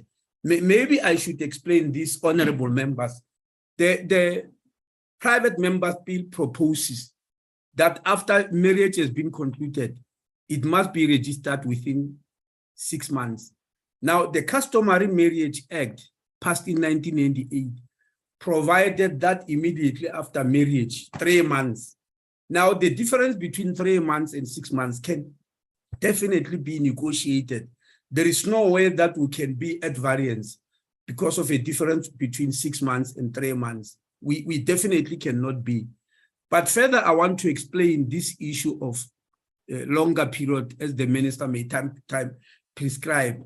Chairperson, when the Customary Marriage Act was passed in 1998, Parliament was aware that lots and lots of people, especially in African cultures, have been married through customary marriage, which were not recognized. Remember, by that time, or if I take you back to the 1994, the era of democracy, we were having only one act, which was passed in 1961, which was Western orientated and Christian orientated, and forget about all the other religions and cultures. That was the case. After 1994, in trying to remedy that, we passed this Recognition of Customary Marriages Act, number 120, to try and accommodate those people who married customarily. But that was not enough. In 2006, we accommodate same-sex marriages. As you already know, many of you might have participated in that. It was also a very, very difficult and intense exercise, but it was passed. We now wake up this time around to discover that we have not solved the problems of South Africa, because even adding 2 more acts does not solve the problem. That's why we started the process again and said, there are too many gaps. Muslims have been left out, Jews have been left out, Hindus have been left out, certain forms of traditional marriages among South Africans have been left out, regardless of the Recognition of Customary Marriages Act. For instance, we know that in many African royal families, there is a way in which they marry the woman who eventually bear the king, the future king, or the future leader of that particular tribe or nation. And you are aware that there's been many battles about this issue. And we realize that the Customary Marriages Act does not cover it. That's why we need a new act. Now, after the passage of this act, there was a call that all the people who married customarily must come and register. But those who do so after the passing of the act must register within 3 months, as I've said. Many people did not heed the call. So ministers after ministers of Home Affairs, my predecessors, on many occasions have to extend this period in the government gazette. They kept on extending because we said the intention of that act was not to lock anybody out and come and say, no, the time has passed, your marriage is not recognized. That was not the intention. And that's why it kept on being extended. And even up to now, it is still being extended. And the door is still open for people to come and register.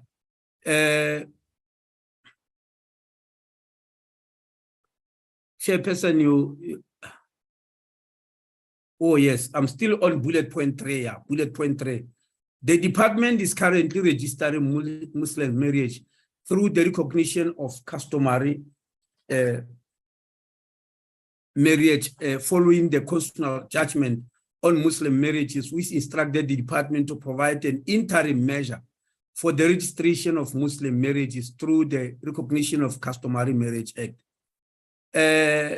On the 28th of June 2022, the Constitutional Court confirmed a Supreme Court of Appeal ruling for Women's League Center Trust versus the President of the Republic of South Africa and others, which legally recognizes Muslim marriages and declares certain sections of the Marriage Act and the Divorce Act as unconstitutional. Of course, this is what Honorable Hendricks has mentioned, that we've been given, the Constitutional Court has made it clear that certain parts of the Act are not constitutional. Now, honorable members, I want to read for you the instruction from the Constitutional Court. I'll read section 1.8 of the judgment, or paragraph 1.8 rather. It says, pending the coming into force of legislation or amendments to existing legislation referred to in paragraph 16, it is declared that from the date of this order, section 12, subsection 2 of the Children's Act 38 of 2005 applies to all prospective spouses, all the prospective spouse rather, in a Muslim marriage concluded after the date of this order. That is what the Constitutional Court said. On paragraph 1.9, it goes on to say, these are not on the screen, Chairperson, I'm just reading them. Paragraph 1.9 says, pending the coming into force of legislation or amendments to existing legislation referred to in paragraph 1.6, for the purpose of paragraph 1.8 above, the provisions of section 3 subsection 1 subsection A, 3 subsection 3 subsection A, and 3 subsection 3 subsection B, 3 subsection 4 subsection A, and 3 subsection 4 subsection B, and 3 subsection 5 of the Recognition of Customary Marriage Act 120 of 1998 shall apply mutandis to Muslim marriages. So it's not us in Home Affairs who imposed this, Chairperson, that in the meantime, while Parliament is going to be seized with this matter, Muslim marriages will be registered in terms of Customary Marriage Act. It's the Constitutional Court that made that ruling, Chairperson. And in their wisdom, that this will be a stopgap measure. After the Constitutional Court judgment, the department issued a circular on the 31st of March 20, advising civic services front office on how to register Muslim marriage as per the order of the Constitutional Court. Chairperson, you may ask, why did we do this now? It was after meeting Honorable Hendricks, who was worrying about the humiliation of people, Muslim wives who sometimes get a raw deal in the front office of Home Affairs. Much as the act was passed, we then said, let us, much as they were told before, we said, let's issue a fresh circular. So that is in front of the offices. I'm the one who really asked for that after meeting Honorable Hendricks to make sure that there is no gap or there's no mistake committed by people in our front offices.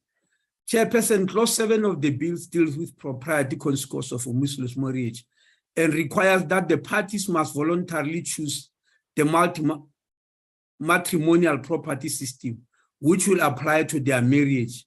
Importantly, this provision requires conclusion of antenuptial contract if the system chosen is out of community of property. Chairperson, this is what Honorable Hendricks has told you today about his private, about the private members bill. Now, what is happening currently?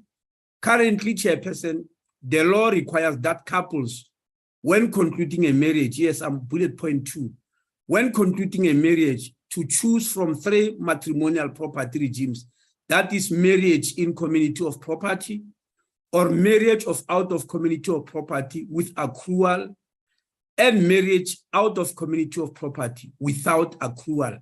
That is the present situation. In the event that couples do not conclude an antenuptial contract, the marriage is regarded as a marriage in community of property. Default position. In other words, Chairperson, if a couple, and there are many of them here, we agree with Honorable Hendricks, it's not only happening to Muslim women, it's happening across the board. If a couple get married and they don't sign antenuptial contract, which I know is almost never signed, except in very, very, very, very few and far between cases. But if that antenuptial contract is not signed, a default position is taken by the law. And that default position is that you are married in community of property, meaning whether you have indicated or not. Now, in what we are doing in the executive members bill, we want to do away with this default matrimonial property regime. It cannot be. We want couples to be given an opportunity to choose. So we are going to put it in the training program of all the marriage officers, which, by the way, in terms of the new act, must no longer come only from one religious group as is present or to Home Affairs. It's going to be extending to all the other religious groups and traditional communities, that they will be given a chance to solemnize marriages, and Home Affairs will give them certificate. During their training, they will be taught that it is an obligation, is their obligation to make sure that couples choose deliberately what matrimonial property regime they want to get married into, so that we do away with this default position. So the department is working with the Department of Justice to introduce a pro forma anti-nuptial contract for couples who may not afford lawyers. This chairperson, Honorable Hendricks, raised with us when we told him about this issue of cancelling the default position. Mr. Hendricks said no, but in the final analysis, any position we choose must be a contract. And all contracts dealing with marriage, they need lawyers. And he told us that Muslim women, many of them are poor, they may not afford lawyers.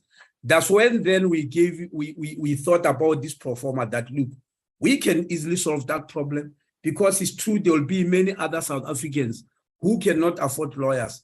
We will draw a pro forma anti-nuptial contract, which will be underwritten by the Department of Justice and Constitutional Development, which will be regarded as a legal document. They draw it for you and you sign it. You don't need any lawyer, but we are going to build in the bill that those couples who still need their private lawyers, because they've got money to develop private lawyers or notaries, to develop anti-nuptial contracts for them, will still be allowed. But those who cannot afford, they'll get an anti-nuptial contract developed by the state, free of charge, which has been, adopted by the Department of Justice, meaning it's legally compliant with all the laws in the country. That is the offer that we gave, Chairperson. Clause 9 of the bill deals with dissolution of a Muslim marriage and refers to Section 3 of the Divorce Act. The draft marriages bill also deals with the dissolution. In other words,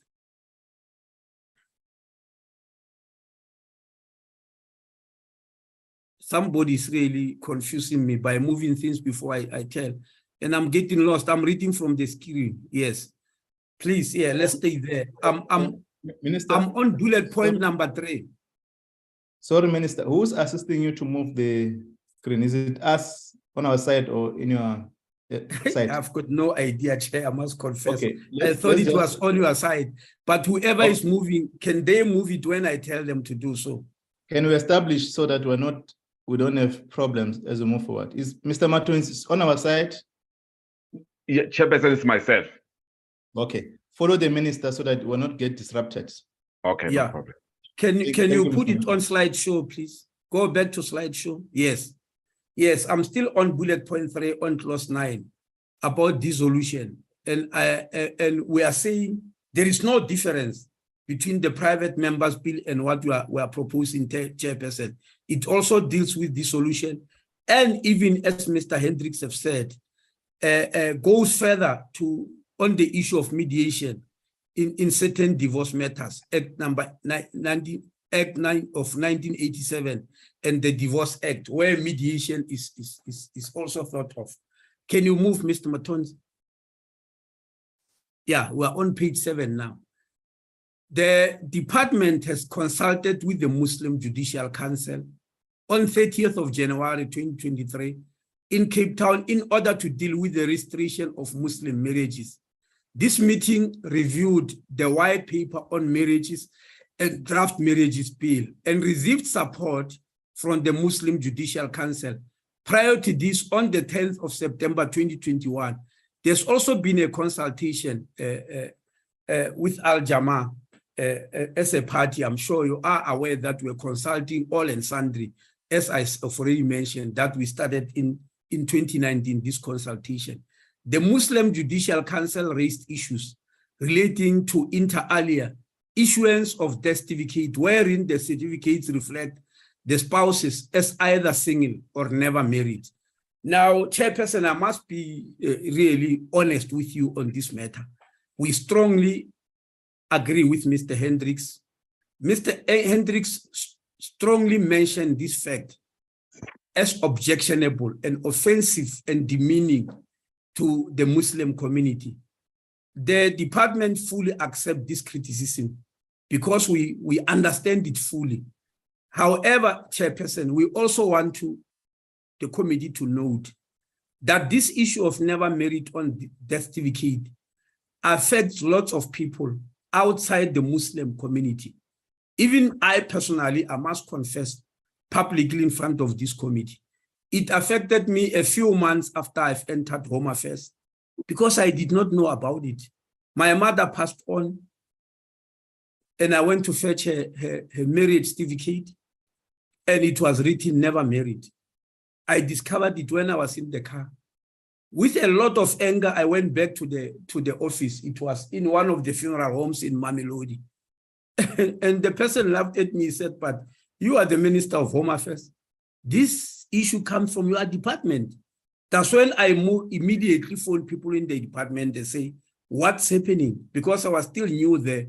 And they told me, this chairperson, that most marriages that were concluded before 1986, that means any South African, regardless of their persuasion and what regime they married under, if they married before 1986, and many South Africans, of course, fall within that category, those marriages before 1986 were registered manually and were not entered into the National Population Register because it did not exist at that time. So this thing affects them. And that's how my mother was affected by this. Naturally, she was married long before I was born. In 1986 is just yesterday. But because they never knew, my parents never knew, never went to register their marriage. They thought their marriage was registered when they married those many decades ago. And many people have suffered that. Couples who were married in terms of the recognition of customary marriage also suffers a similar consequence if their marriage is not registered with the department. In other words, even if you married customarily, despite the 1998 Recognition of Customary Marriage Act, those couples, if they didn't come to Home Affairs to register the marriage, their birth certificate will come written never married or single. And we agree fully that this should not have happened, Comrade Chair. It's something that should have been dealt with long ago. We apologize profusely and we decided to stop it henceforth. But even apart from stopping it, Chairperson, while the recognition of customary marriage said people must register within 3 months, the requirements for registration of such a marriage are 3. If you can prove that lobola was paid, which Honorable Hendricks referred to as a dowry today when he was presenting to you, and I was happy to see the similarities. If you can prove that lobola was paid, and you may do so with whatever document, these days when people pay lobola, they produce receipts. Don't have receipts, they go and sign affidavits under oath and then present them to Home Affairs. If you can also prove that 2 families came together to negotiate, that's why I'm saying the final registration and documents is just a legal issue. The main issue about marriage is what is in the hearts of people. Did the prospective partners tell their family to sit and negotiate a marriage relationship between them? If you can give proof also in the form of affidavits, if you have got no other evidence, is acceptable. And lastly, if you can demonstrate that there was a form of a celebration, whether a goat was slaughtered and a few people came together, or you slaughtered a bigger beast, or even a chicken and all that, that is also acceptable. But recently, Comrade Chair, Honorable Chairperson, I'm sorry, yes, Honorable Chairperson, recently, there was a case where somebody got married before 1994, and the husband died before the marriage was registered. And then recently, somebody, another woman appeared from somewhere and said, that man who died never got married and was staying with her. And this other lady said, no, I was married customarily with her. And she said, no, show me the registration. Where was the marriage registered? Can you show that it was registered with Home Affairs? And they found that it was not registered. So the matter went to court. The judge ruled that as long as a couple can produce these three things, prove that there was lobola paid, prove that two families sat together to negotiate, prove that there was a form of a celebration, no matter how small, that is a marriage. Even if it's not yet registered with Home Affairs, that is a marriage. So there's no way that we can get out of all these rulings. We respect them, Honorable Chairperson. The department, unfortunately, in 1986, that is more than 37 years ago, more than decades ago, according to me, this is just my thinking, that it should have undertaken extensive marriage registration campaign on the registration of the marriages. So we believe now, even if it's 30 years later, we must still intensify that. And the white paper on marriages provides for the compulsory registration of marriages. Maybe we need to actually make sure that that part happens, Chair. So even if it's 30 years later, we can still go on a campaign to ask people to make sure that their marriages are registered. Even after passing the new act, whether you pass, the committee elect to pass the private members or the executive members bill, there will still be people who are affected by this matter because many of them married before 1986. That we cannot change except to encourage them to come and register. Even though the court said if you can prove certain things, that is still regarded as a marriage. Can we go to page 8? Yes. So, Chairperson, our recommendation, according to us, and I am repeating again and again and again, not to be seen to be opposing the sentiments of Honorable Hendricks. In our thinking, simply on logistical and logical issues, we believe the private members' bill might not be necessary because the department is going on. And Chairperson, I want Honorable Hendricks to consider. When we went to these consultations, there were people who were insisting that their religious beliefs must be put in this bill, as they are, their traditional beliefs. And in the province where I come from, there are many of them. People were insisting that they want to see them in the bill. But this bill is a product of trying to bring all South Africans together rather than putting them apart. And I can assure you, once we take one religious group to have their own, we are going to have this whole thing of omnibus will scatter. We are going to have many, many different bills in terms of religious beliefs, in terms of traditional and customary practices, in terms of many other issues. And I can tell you, Chairperson, we will no longer be South Africans. That is our thinking. And we are not doing that as any form of opposition against Mr. Hendricks. We are just putting facts in front of the committee. Thank you very much, honorable members. Thanks very much, Minister, for the detailed brief to the committee.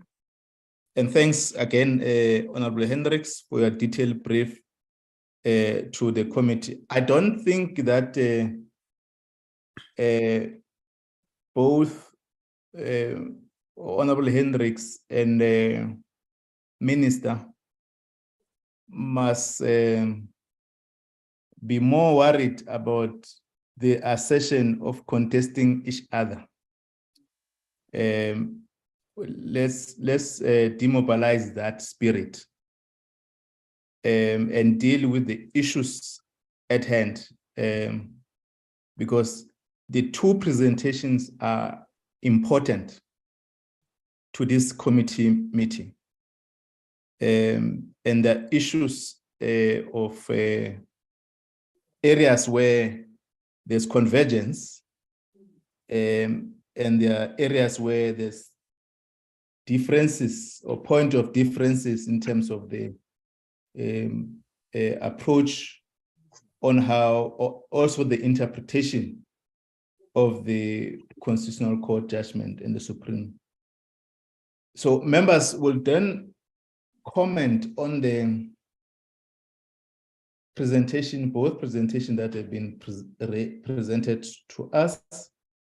And I'm alive to the three departments: social development, constitutional, and justice and home affairs, that this presentation talks in the main, in referral, including those departments. So I'll give members to comment, and it may appear that we will allow the committee time or members to go and look on these issues and then able to formulate a decision on how we proceed in our next committee meeting. I'm trying to assist members so that this complex matter, we're able to thoroughly deal with it and assist the communities or religions, various religions that this bill seeks to resolve their interests. So I'm going to invite members to comment on the issue, on the matters, and then I will allow again Honorable Hendricks and Honorable Minister to respond. I will appreciate Honorable Hendricks where there's area of difference on your part, which you want to highlight, be specific in relation to the clauses. I've gone through all the reports, presentation, and there's an emphasis that where there be a consensus in terms of this omnibus bill, both the Home Affairs and Honorable Hendricks may reach a point of convergence, so that what the committee, when they deliberate for a decision, were now properly clearer on the issues of consensus and how we can assist each other to deal with this process, including looking on the matters that relates to social development and constitutional and other constitutional matters. I will invite Honorable Ross, Honorable Techana, Honorable Lizelle, Honorable Bongani, and Honorable Pile. In that order. Thank you, Chair, and thank you to Honourable Hendricks and the Minister for the comprehensive presentations. Chair, I think we mentioned it in the House when this was introduced, that these marriages and, they were formed in the first, or allowed in the first place to protect families, to protect widows, abandon orphans, ensure justice for them. And I think it's a shame that it had to go to the court to actually, for these people to get that over the years. There's been numerous attempts at some sort of a bill, and each time persons cannot come to the party and agree on a way forward and make some sort of reasonable compromise. But we're in a parliamentary committee, and we need to start with what is required of us, the executive and parliament. So our reading of the court order is that in Women's Legal Center Trust versus President of the Republic, that the court gave 24 months for the President and Cabinet, together with Parliament, to remedy the defects that are mentioned, that this private members bill seeks to address. And as Honourable Hendricks mentioned, that time period ends on the 28th of June, 2024. So this is what is required of us. And unfortunately, we've seen it before. We've had to go to the court again and again to request for extensions. This shouldn't become the norm. It shouldn't become acceptable for us. We have a bill here that is meant to be a temporary measure until such time as the Marriage Act is in place. And the reality is we have pretty much this year and early next year, Parliament will start, and then we're going into elections. So we really, it's extremely unlikely that any Marriage Act is going to come through the committee and be passed in time. And so we are required by the middle of next year to have an act in place. And the act, the judgment is specific that it should be either by amending existing legislation or by passing new legislation. So not by a memorandum or something else. It specifically talks about amending the legislation. So, Chairperson, I think it's clear that we have a history, unfortunately, of the inability of Home Affairs to table bills in this committee. There's a number of bills that were supposed to be on the table by now that haven't seen the light of day. And so, we need this private members bill to tide us over until such time. I think, just a question for clarity, a few questions for clarity in this regard, Chair, if I may. Honourable Hendricks, you talk about a bare bones legislation, that this is bare bones. I'd just like to understand what are the elements of what is necessary that are left out of this bare bones legislation, that we just satisfy ourselves that there's no material harm that is potentially caused by leaving out certain elements of these marriages and the consequences of them. In the need to hurry along legislation, so to speak. And then there seems to be a mention of an opt-out that I read in the briefing documents. And I just want to understand, if we talk about opt-out, and it seems to suggest that if one of the parties opts out of this bill or act governing their marriage, that it then falls back to the current state, which seems to suggest that a husband can just opt out, and then the whole thing falls flat.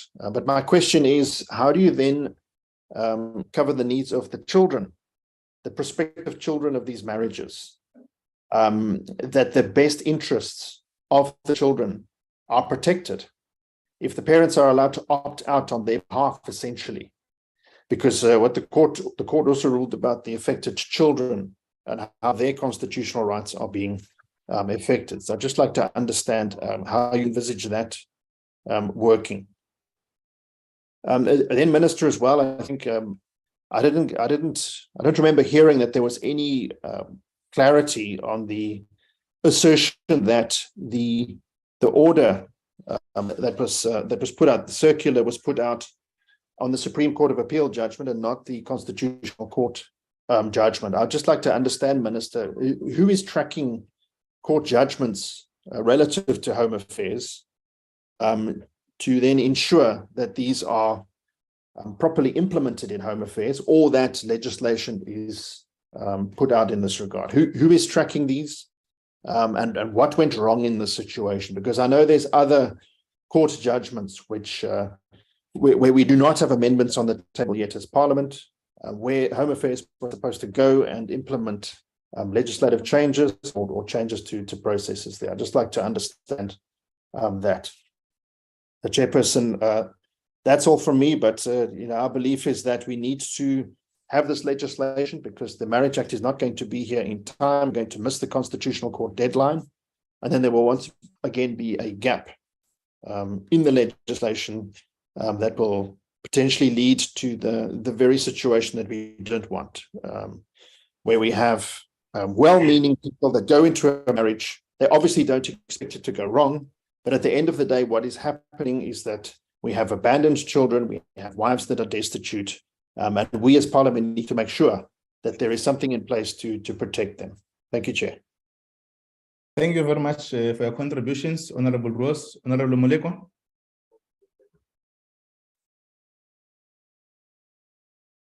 Thank you very much.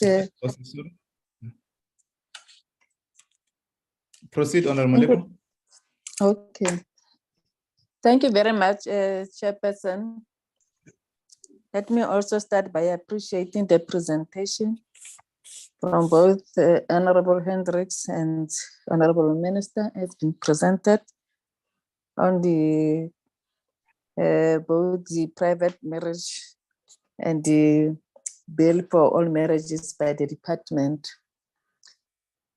Chairperson, I think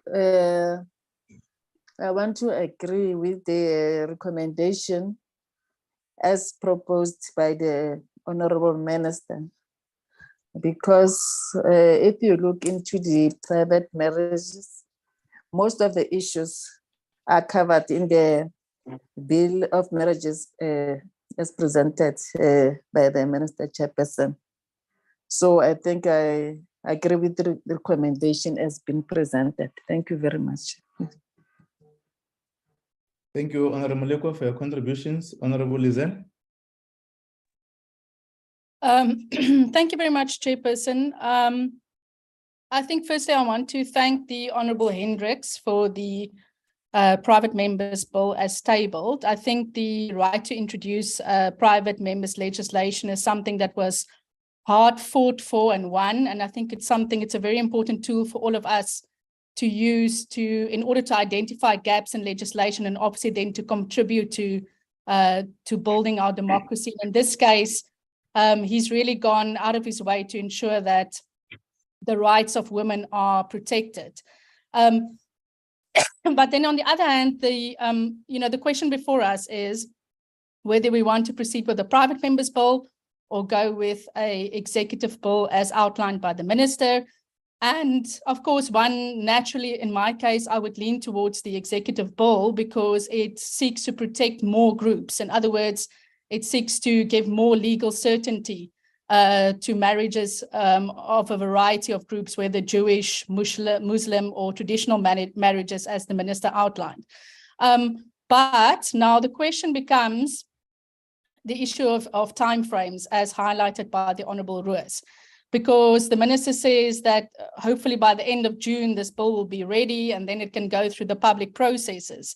So I think before we make a decision on whether we support a private members bill or whether we support the executive omnibus bill, I think we need certainty in terms of the timeframes. Will we be able to pass this bill before it our deadline expires, which is in January, or will it be a case again of having to seek a court extension? So really what I would like to hear from the minister is, will we be able to complete this omnibus bill that he's introducing or proposing within the timeframes? And then I would also like to ask from Honourable Hendricks, what is his main bone of contention with the broader omnibus bill? In other words, what is missing from that bill that he would like to see included from his bill? And then, as you had said, Chairperson, once we get this feedback, then we will go back to our caucuses and come back with a more concrete decision on a way forward next week. Thank you, Chair. Thank you, Honourable Lizel, for your contributions. Honourable Bongani Bongo.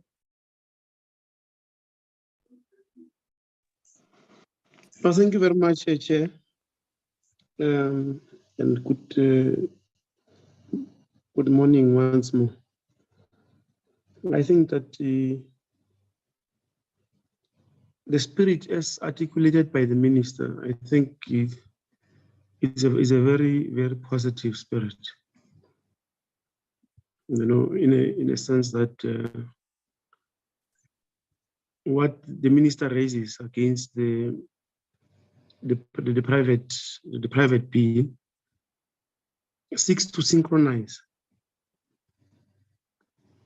And what I want to suggest concretely is that we need to look at this.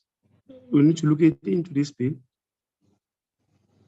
and look into the bill where the one that is suggested by the minister, and synchronize the issues and put the other issues, but so that we don't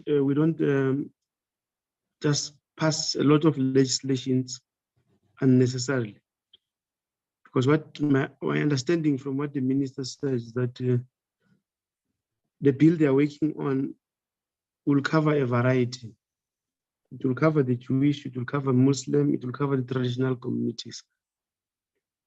So from where I'm sitting, this bill is a portion of what will be covered by the bill that the minister is suggesting. So now, what we may have the minister committing to, so that we don't get out of time frames, particularly from court processes, it may be to commit to time frames. When would they be done, and then when is it coming to us, so that we do one bill for all our communities. You know, our commitment, Chair, towards building non-racial, non-sexist, united and democratic South Africa, it's embedded on what the minister is suggesting, that we need to do one thing for one nation and building one country that is having one legislation. From where I'm sitting, bills of this nature or any other bill will be preferable that they come from the executive, for a simple reason that these bills, after we've passed them as parliament, they're being administered by the executive. So it will be important for checks and balances that whatever we do in this form as parliament, it is synchronized with what the executive is doing. And in this case, I'm happy that the minister says there is the work that has been put. We're also aware that there is court decisions and court rulings around the very same matter, which is also appreciated. So from where I'm sitting, I think we need to incorporate what Honorable Hendricks has brought to us. And I must say that it is commendable that Honorable Hendricks brings such an important piece of legislation. And we may need to incorporate it to what the department is doing, so that we are able to deal with what we call checks and balance on whatever we're doing. Because we may go with this bill and only to find that when the one of the minister comes, there are some duplications. So I think we need to do some due diligence on what has been raised here, incorporate everything that is here to the one that the minister is dealing with, and also use Honorable Hendricks as a resource person in ensuring that we tighten what the department has already embarked on. Thank you very much, Chairperson. Thank you very much, Honorable Bongo, for your contributions. Honorable Techana. Oh, thanks, Chairperson. Well, I think we first need to appreciate your role in this whole process, because if I heard correctly, because of network, I was in and out. I heard that you arranged a meeting, Chairperson, between Honorable Hendricks and the minister to try and find each other in the aspects where they find contradictions between these two seemingly ideas in relation to the bills. So I think we should really commend that, because it was supposed to be a meeting that wouldn't have put us to where we are today, but it seems like there was no agreement. That's why we are here discussing this, the private members' bill and the minister's presentation as well. Also, Chair, I'm not chairing the meeting, but from where I'm sitting, I think after the presentation by the minister, we should have gone back before you give to us. You should have gone back to Mr. Hendricks to see if there are contradictory elements with what he was presenting to us. Because from what I listened and what I read, it doesn't seem that there is much contentious issues between the two proposals, the private members bill by Honorable Hendricks and that what the minister was presenting. So I would have loved a situation where we hear Honorable Hendricks. Yes, from our side, you pick up from the minister's presentation that there are other cultural groups that they want to incorporate, which is broader than what the private members bill is dealing with. But also, if you listen to the demands or what the court has ruled, that at least by January, we should have completed this process. Maybe it could be some of the reasons why we have the private members bill being presented to us. We support the private members bill, but also when you listen to what the minister is saying now, it means that we're going to have a broader society benefiting if we go that route. It's only the technical aspects that that brings us to where we are seated, or where in the discussion that we're having. So I'm a bit limited in terms of commenting up until we hear what Honorable Hendricks says in respect to the presentation by the minister, so that we don't find each other crossing paths unnecessary on things that they should have agreed on or things that they agree on. Thank you very much, Chairperson. Thank you very much for your contribution, Honorable Techana. Honorable Pile. Thank you very much, Chairperson. Chair, let me first start off by thanking the Honorable Hendricks for having drafted and presented this bill. And I think it's important that we acknowledge his concerns, but his concerns is concerns of women within that community, and I think it's an important plight. But in saying so, Chair, I think it's important to understand that marriage is a union, and when you try to concretize this, it should not disadvantage any person. And in particular, if you look at the marriage bill, that is going to take care of all women, not just Muslim women. And I'm saying this because even if we had to accept this particular private members bill, what will happen is that you find women from other cultures and other religions seeing themselves excluded. And it's important then to ask ourselves whether we're going to, at that point, then have a separate bill for each of them. But rather you have this one bill that is now going to take care of everything. And for me, I think it would be to look at the comparisons between the two and the gaps.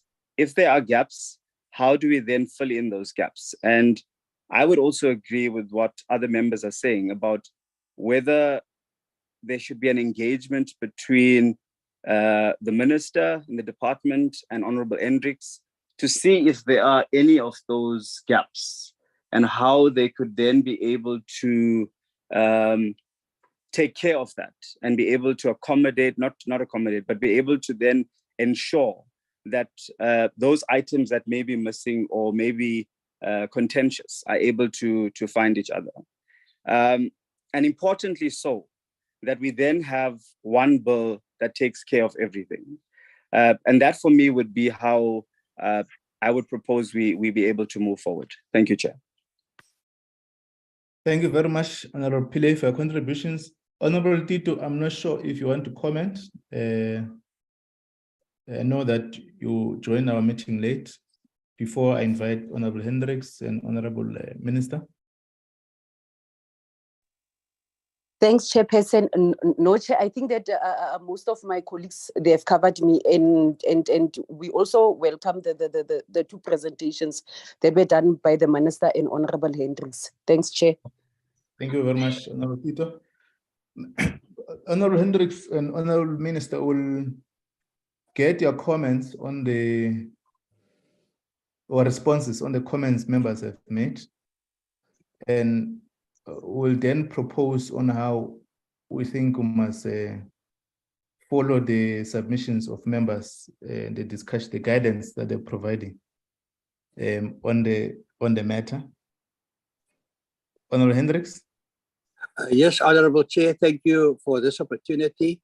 There are about 8 questions that I have to respond to. Before I respond to the 8 questions, Honorable Chair, I would like to not oppose the Minister, but tell the Minister I don't agree with him. Logistical reasons does not trump human dignity. Also, the Constitutional Court only dealt with Sharia marriages. For the last 20 years, this has been in our courts, it has been in Parliament, it has been in Home Affairs. No other community came forward, but I'm not correct. The gay community came forward and they got their bill. The civil union people came forward and they got their bill. So there has not been the same urgency as far as the dignity of Muslim wives is concerned. And that's why the Constitutional Court came down very hard on the President, on government and Parliament, including myself, because I'm a member of Parliament. So the Constitutional Court, the Honorable Chair, wanted immediate relief, and the department responded within a week or 2 with a circular. So that circular, in my opinion, misinterpreted the judgment and further harms the dignity of Muslim women who want to practice Sharia in their marriage. I don't think that was done, deliberately. So we have presented a circular that will comply with the tenets of Islam and comply with the Constitutional Court and comply with constitutional rights. So the position I want to tell the Minister, I am prepared to consider his proposal on the basis that our bill, as we presented to the Portfolio Committee, will be included substantively in the omnibus bill. So Al-Jamaah is prepared to delay its bill until that time. But the Constitutional Court was very tough on the harm caused to Muslim women, and especially those Muslim women, through the help of the Women's Legal Center, approached the courts for relief. So the circular, if the Minister can accept the circular that we have presented, and our legal opinion on the circular, we can certainly share with the Minister. So I'm very happy to have a meeting as suggested by Honorable Bongo of the Minister of the Department of Home Affairs and my legal team. And we hope the Chair will facilitate that, because of the Chair's facilitation, there's already been relief for Muslim women, and I must thank the Minister for that. So we do have a Minister that cares. So what is on the table, and I am now compromising, we're not a political party who says in Parliament, no to the objections of Al-Jamaah. No, we want to work for solutions. So if the Minister can accept the circular as we amended it, because we feel that it's not fair, after the Constitutional Court has said that Sharia marriages is a valid South African marriage, to subject us to a customary act which violates Sharia in so many ways, while there are common grounds, and that is not to insult the customary act. It's just that we have a Sharia and we are different, and Muslim women wants to practice their marriages in the Sharia, which gives them more rights than any other woman in the world has. So that is the position, Honorable Chair, that there was consultation with the MJC, but the Department of Home Affairs must wake up. You can't consult with the MJC if they're one of 50 ulama bodies in the country. And a lot of ulama bodies oppose their position. They want the codification of the Quran and the Hadith and the Iqiyas all in a bill. And that's why the other bill was rejected. Al-Jamaah just wants to provide a mechanism for Muslim marriages to be registered at the front desk. And we feel that we want to be guided by the green paper, which says communities, Khoisan Muslims, they must develop an alternative dispute resolution process, not to clog the courts and not to clog parliament. Don't make religious problems, cultural problems, the problems of parliament. Sort it out in your community. And the Muslim community is well placed to do that. So there was a question, this is a bare bones bill. And what have you left out, and will it have any material harm? I'd like to thank the honourable member for his support of a private member's bill, for realizing that not a day later must the dignity of women be harmed. I would like to say that there is no material harm, and that the bill is very comprehensive. It's got a certificate of constitutional muster. We've had the assistance of the parliamentary legal team and our own legal team.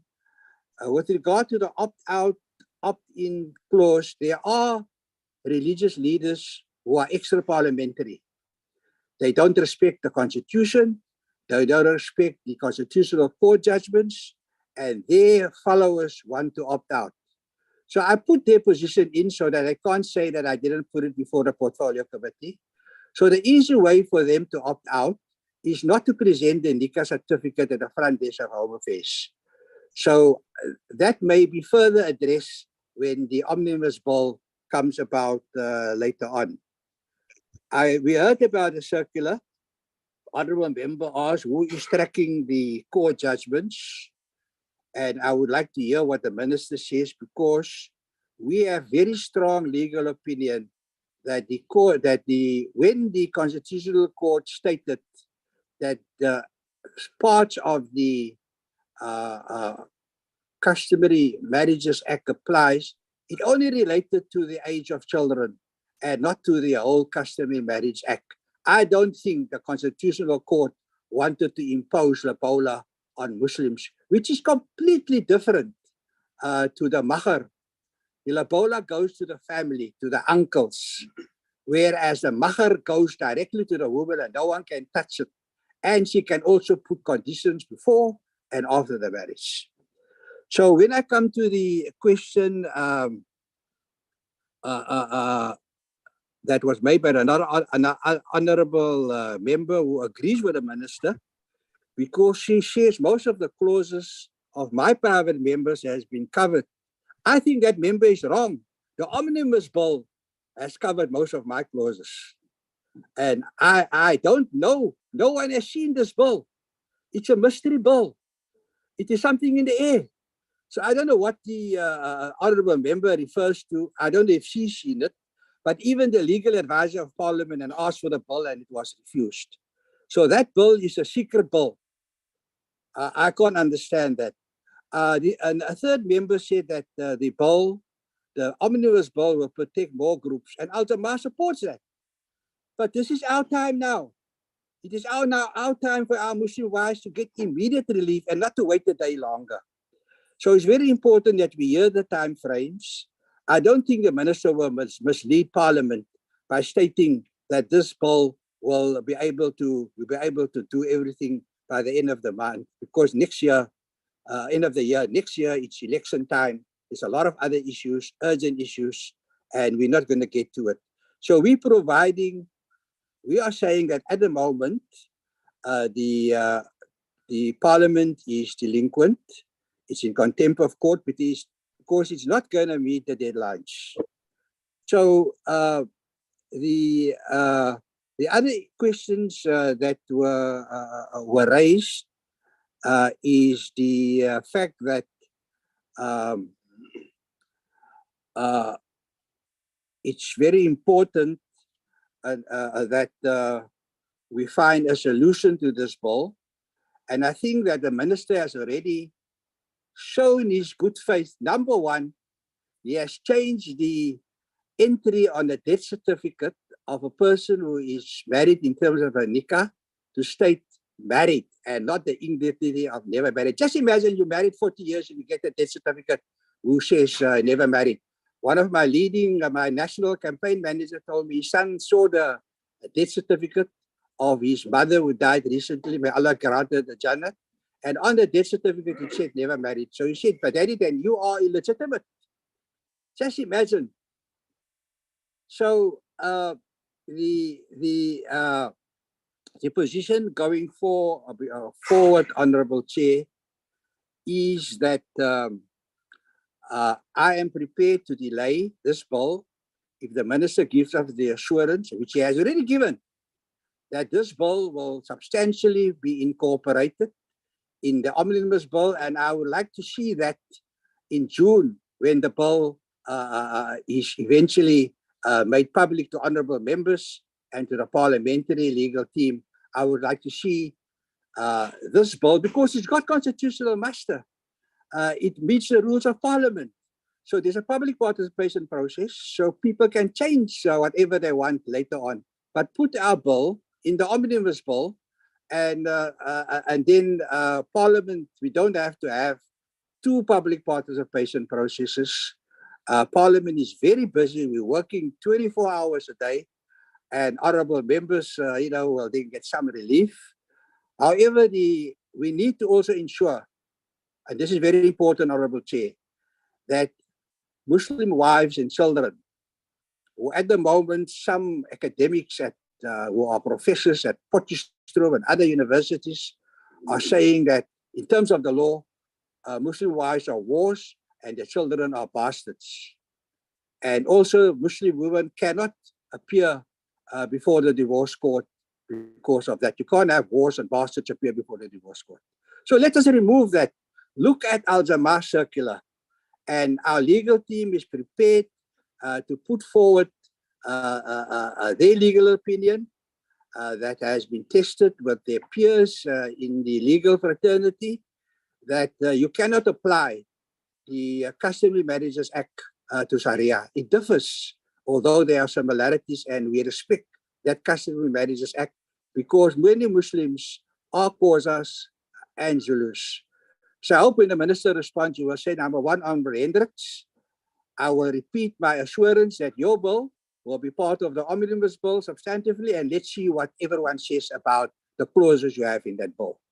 Number two, Honorable Hendricks, we are prepared to look at the circular with your legal team and yourself, and before that, send us the legal opinion so that we can discuss it.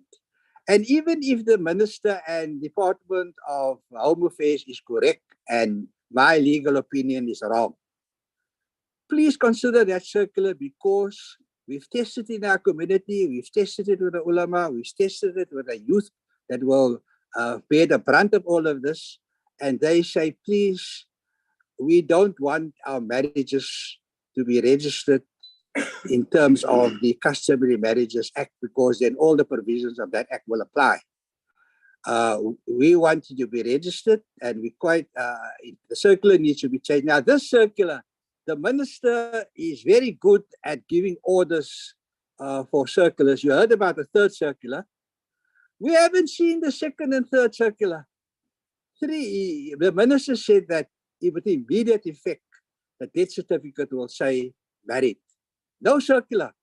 So when I go to undertakers, they laugh at me. They say, again. With regard to the other issues, the minister has registered, as indicated. He said there will be a circular. No circular. So unfortunately, the Department of Home Affairs, they are very slow with circulars. Thank you very much, Honorable Chair. Thank you very much, Honorable Hendricks, for your responses. I think you are also outlining the way forward. Minister?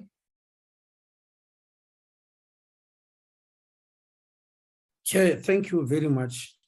And thank you, Chairperson, about the spirit with which honorable members debated this issue. Because as I said, it's one of the most important pieces of legislation in our democracy. And I want to assure Honorable Hendricks that this bill, the executive members' bill, is not a secret bill at all. It's only that it's going through various stages in government, as any bill will do. The bill is solely based on the white paper. And you are aware that the process of the white paper was so long with all consultations.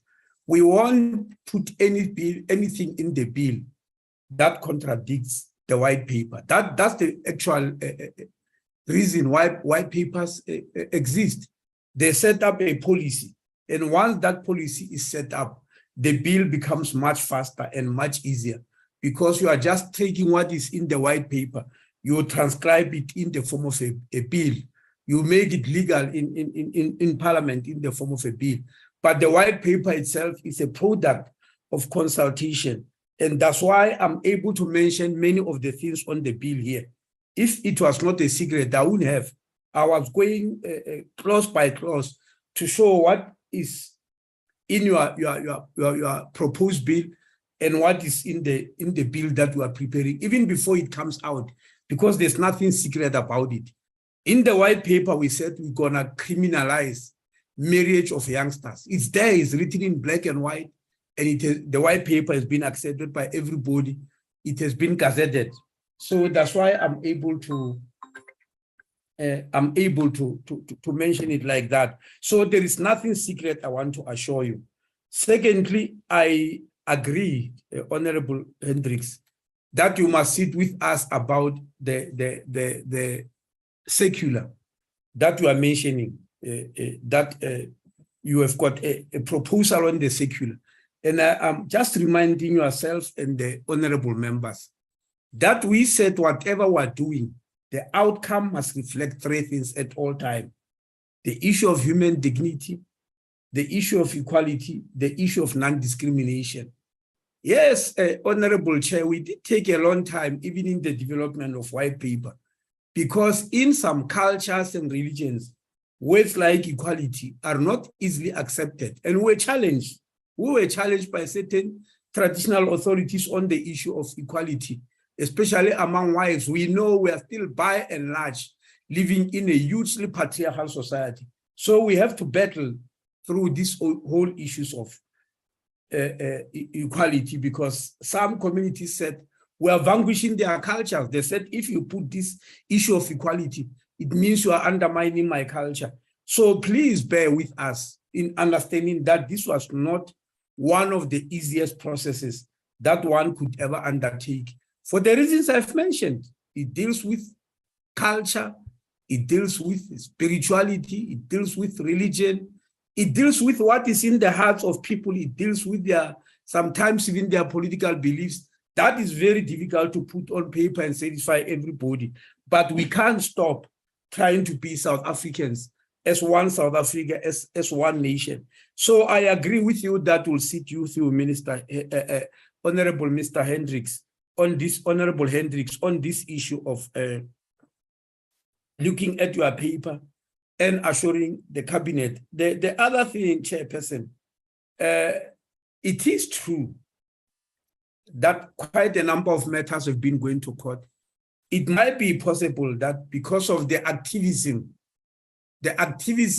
and determination of people like Honorable Hendricks, which he is, the issue of Muslim marriages and the suffering of the women there might have gained prominence more than others, because those others do not have a champion. You are a true champion, Mr. Hendricks, but the others did not have.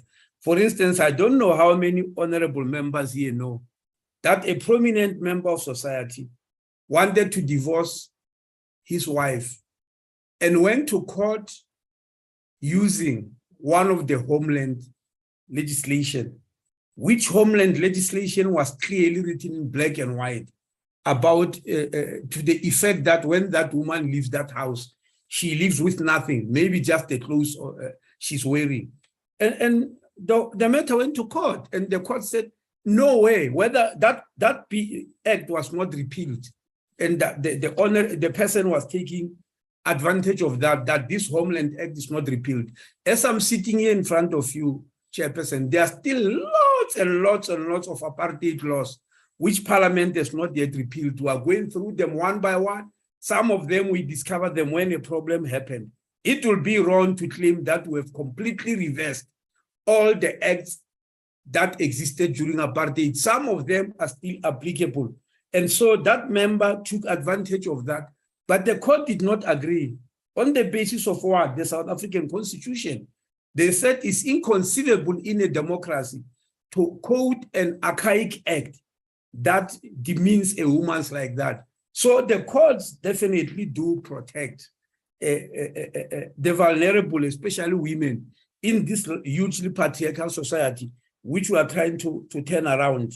So, Honorable Chair, I will say, please give us guidance. If the committee rules finally that you accept the private members' bill temporarily, we will listen to you. But I'm happy that Mr. Hendricks said this also, we are ready to listen to each other. I was laboring under the impression, Chair, and I want to be corrected before we stand down this topic. I was under the impression that the private members' bill will still also have to go through all the steps which the executive members' bill will go through in as far as the portfolio committee is concerned. I was under the impression that once a bill hits the streets or parliament, the public, let me say, not the streets, the parliament, I mean the public and parliament, members of the portfolio committee runs with it. I was under the impression that the private members' bill will still be subjected to that. I'm asking this question, Chairperson, because as I was listening to Honorable Ruos, it is as if the private members' bill will just be passed tomorrow and meet all the constitutional court deadlines, whereas the executive members' bill will not be able to do so. So I just want clarity on that matter. Otherwise, thank you, Chairperson. I think we'll meet Mr. Hendricks very soon again. Thank you very much. Thank you, Minister, and honorable members for the contributions on this subject. And thanks, Honorable Hendricks, for your responses, particularly that the attempt to bring us into one process that seeks to align with the thoughts members and the minister. We will not take a decision in this meeting today. And I'm following the guidance of members' contributions that it appears, and I think in the response of Honorable Hendricks, there's a sense that we may need to work closely with the department in order to have a proper solution. And 2 lines has indicated that if the issues arising from a private members' bill, which are already in the executive bill, are included, he may need to consider working on the executive bill. And I think that's an important statement from his part. But I want the members of the committee to be broader in terms of the thought process when we're going to more deliberate on the decision process, to consider the 2 presentations, whether we need to move with the private members' bill or the executive bill. And Honorable Zell, you're correct that we may need to afford space for members to go and solicit proper and guidance, so that when you come back, at least we're able to deal with this matter. The second point, what we'll do is that we'll persuade, and I think I want to be on record, persuade Honorable Hendricks and Minister and your legal team, and also the legal team that assisted Honorable Hendricks, that both of you will consider that there's a need to meet so that you deal with areas that can be able to assist the committee to move forward. And I think I'm coming to the point of Honorable Dejana, that it could have been important to have a follow-up session before the portfolio committee, so that we look on details on areas where there's differences. And I think that may be an oversight, because we thought that the process, we must afford the committee to get a sense of the two presentations, what are the issues, so that we're able to deal with the third step of facilitating that session. I think that is in the spirit which the committee is facilitating this discussion. The most important area, which I think it will assist us in the facilitation, is to the time frame in terms of the court judgment for this bill to be implemented, and also the interim measure in the absence of the omnibus bill, Minister. Those are some of the issues that will then able to facilitate that discussion with Honorable Hendricks and yourselves. Even in our absence as the committee, we will direct that you may need to find ways to deal with that, so that when we come back in the next committee meeting, we then deal with the report and the decision that we must take to move forward. I'm comfortable now that the issues find expression in the executive bill that the Minister you've presented, and the principle of including all the communities in this bill, but also the work undertaken in the process of consultation with various stakeholders, traditional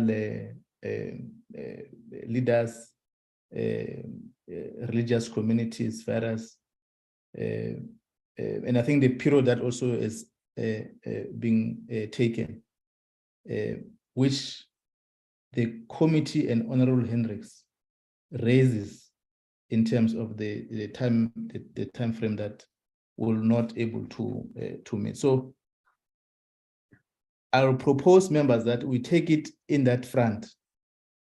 We step off this item. We don't take a decision to consider the executive bill. We note the two and allow that facilitation so that all the issues are dealt with. And as we hear Honorable Hendricks assert with authority that they're prepared to delay once there are certain areas that find expression in the omnibus bill, and also the matter that the minister, you will deal with Honorable Hendricks, the circular that they've proposed. So I think that would be fair, so that members are able to go back and look on the issues and get further guidance, so that when we come back in the next committee meeting, we then deal with this matter, Minister. I'm sure we don't need, Honorable Ross raised an important matter, Minister, on the delays on the bills that comes to the, which the Constitutional Court have taken a decision, and it appears that there's no agency on the part of the Department of Home Affairs. It's one area that I think we may need to look at as the committee. Members, I'm trying to formulate your guidance on how we must deal with this matter, and we'll then come back in the next meeting to finalize and endorse on this matter. Is there any other contrary view on this summary? Maybe let me start with the Minister and the Honorable Hendricks. Are you comfortable, Minister, on the process? Yes, sir. Yes, Honorable Chair, I am. Thank you. Honorable Hendricks, are you comfortable with the process? I'm very thankful to the Minister for their magnanimity that we meet. I'd like to thank Honorable Rush for his leadership, and also the contribution of all honorable members.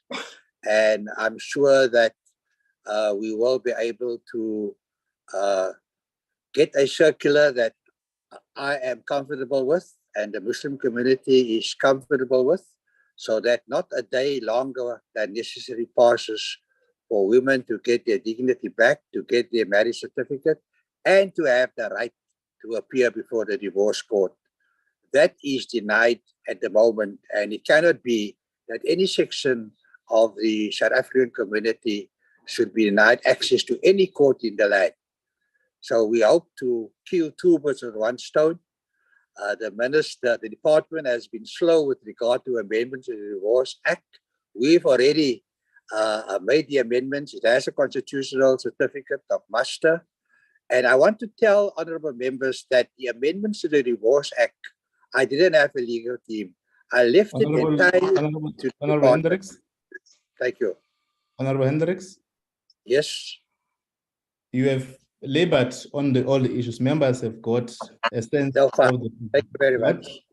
What I want to ask, are you comfortable with the process? Yes, I'm comfortable. Okay, thank you very much. Members, is there any other matter on the process? I take it that we're all comfortable with the process. Okay, thanks very much, members. I think we'll stand off this item. That's how we're going to deal with the matter. Thanks, Honorable Hendricks, and thanks, Minister and your team and members for having participated on this two presentations that we made. We are now standing off this item. We'll invite Minister who can release you and your team, and also, Minister and your officials, but if you want to stay, you can. Without dealing with the budget vote report, which was presented in the last committee meeting, members, and we have requested members to go through it. We're not just going to get a report from Mr. Salmon if there's any issue that arises from the notes, and then we adopt the report. Mr. Salmon, can you take us through, and then members will comment, and then we'll stand off the item.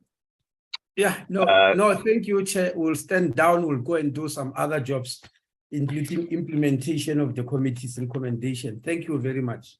Thank you, Minister. Mr. Salman. Thank you, Chairperson. Good morning, honorable members. The presentation or the document in front of you, I'm just going to make it a little bit bigger. So according to the Chair's guidance, I'm going to presume that the members have gone through the report, which is essentially just a summary of the budget vote deliberations and strategic plans of the department, as well as our visit to the permitting section and the Men and More Home Affairs Office. I received 3 additions to the recommendations I read out in the last meeting. So I think I'm just going, so I went through them in the last meeting, but I think just to save time here, I'm just going to go to the additional contributions and then see if there are any additional contributions. There was a contribution that there should be ambitious time-bound targets set in the annual plans and related budgets for the so-called non-critical permits, such as spousal permits, which have a knock-on effect on the reputation of the country to attract scarce skills and investments. This was from Honorable Ruas. And then both Honorable Ruas and Honorable Pillay made the contribution that the public-private partnership tender for the appointment of a new visa facilitation service provider should be completed as soon as possible, with the inclusion of requirements to filter out incomplete applications, which are now clogging the application process. So that was for the DHA. And then additions for the BMA were that the BMA should work closely with the National Treasury to get more funding for the full operationalization of the BMA, expansion of his patrolling of the borderline and rollout to guarding coastal borders. So that was that. So, and then all the other recommendations were ones that I already read out. I don't know if I should go through the rest of the recommendations, or if we just want to go straight to members' contributions. Okay, Honorable Mr. Salman, can you go up on the matter that, yeah, here, 11.4? Yes.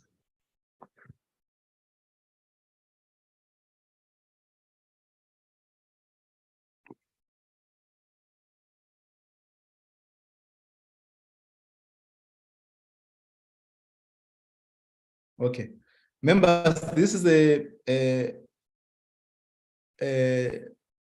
presentation budget vote report that was presented in our last committee meeting. We expected and we resolved that we'll adopt it in this meeting.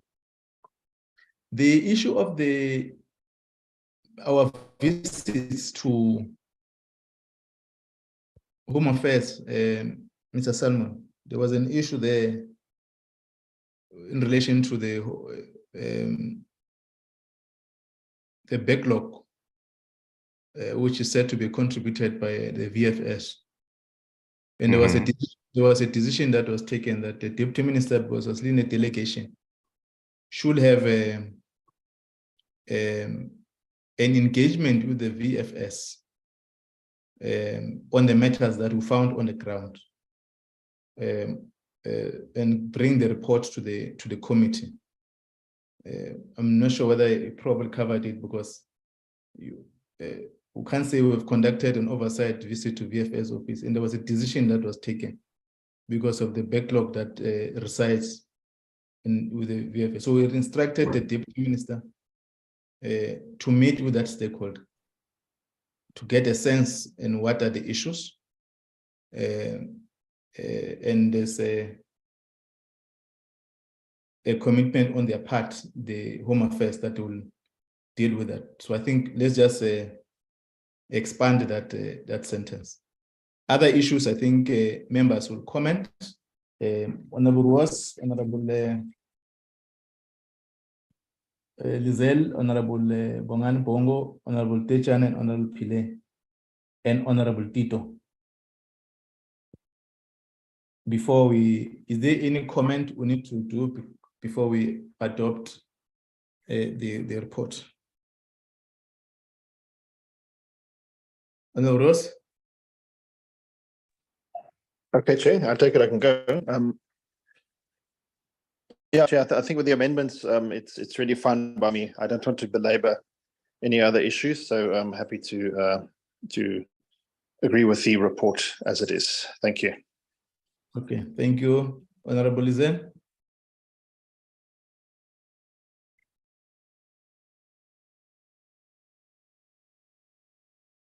Honorable Bongo.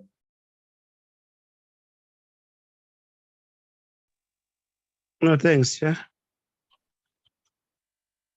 I think the report is quite okay, but I want to add on remember the issue of VFS. We've been discussing it for I think since we started, and we have never taken any oversight to go and look into what is happening there. So I want to suggest strongly that coming from the oversight and arising from what we said the Deputy Minister must do, the committee must take a deliberate stance to visit the VFS offices and establish what exactly is these problems that come from the ground. Thank you. Okay, thanks very much, Honorable Bongo. Honorable Techan. Chair, I just have one issue on VFS. I think that resolution, I don't think we took it like that. We didn't instruct the Deputy Minister, unless I might have missed it. I remember we said, in line, if you listen to what Honorable Bongo is saying, we said we have to, because they are a stakeholder. They play a critical role in terms of that, whatever is happening in that subsection of Home Affairs. So we need, as a committee, not the deputy minister. The deputy minister is already employed these people. We as a committee must satisfy ourselves by meeting VFS. I think the resolution was not the way you put it.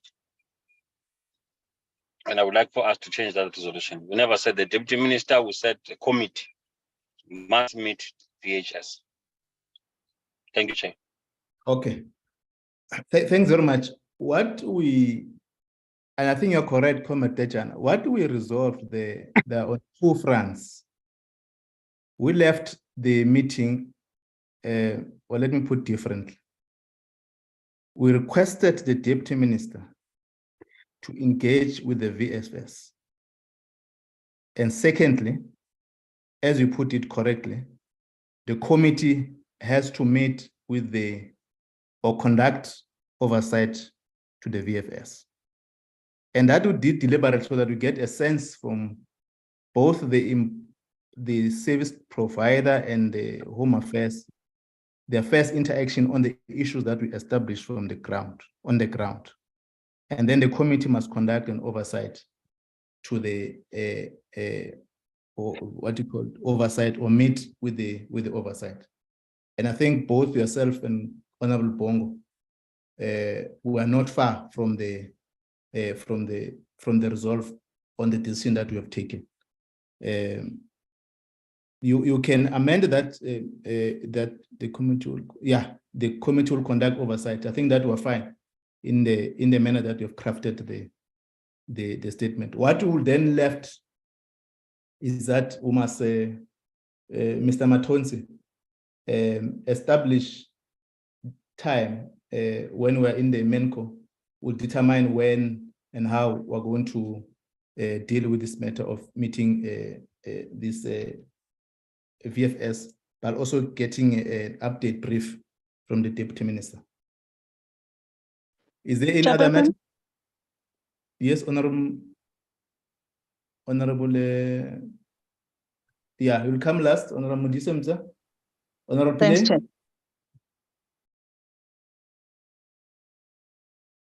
Honorable Pillay? Chairperson, yes, Chair. No, I don't have any other things to add. I think it's all captured correctly. And just to re-emphasize what colleagues have just mentioned in terms of VFS. Thank you. Thank you, Honorable Tito.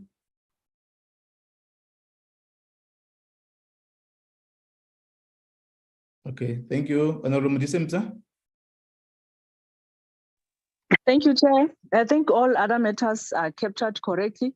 I also wanted to make an emphasis on the VFS matter, that it has been with us for quite some time.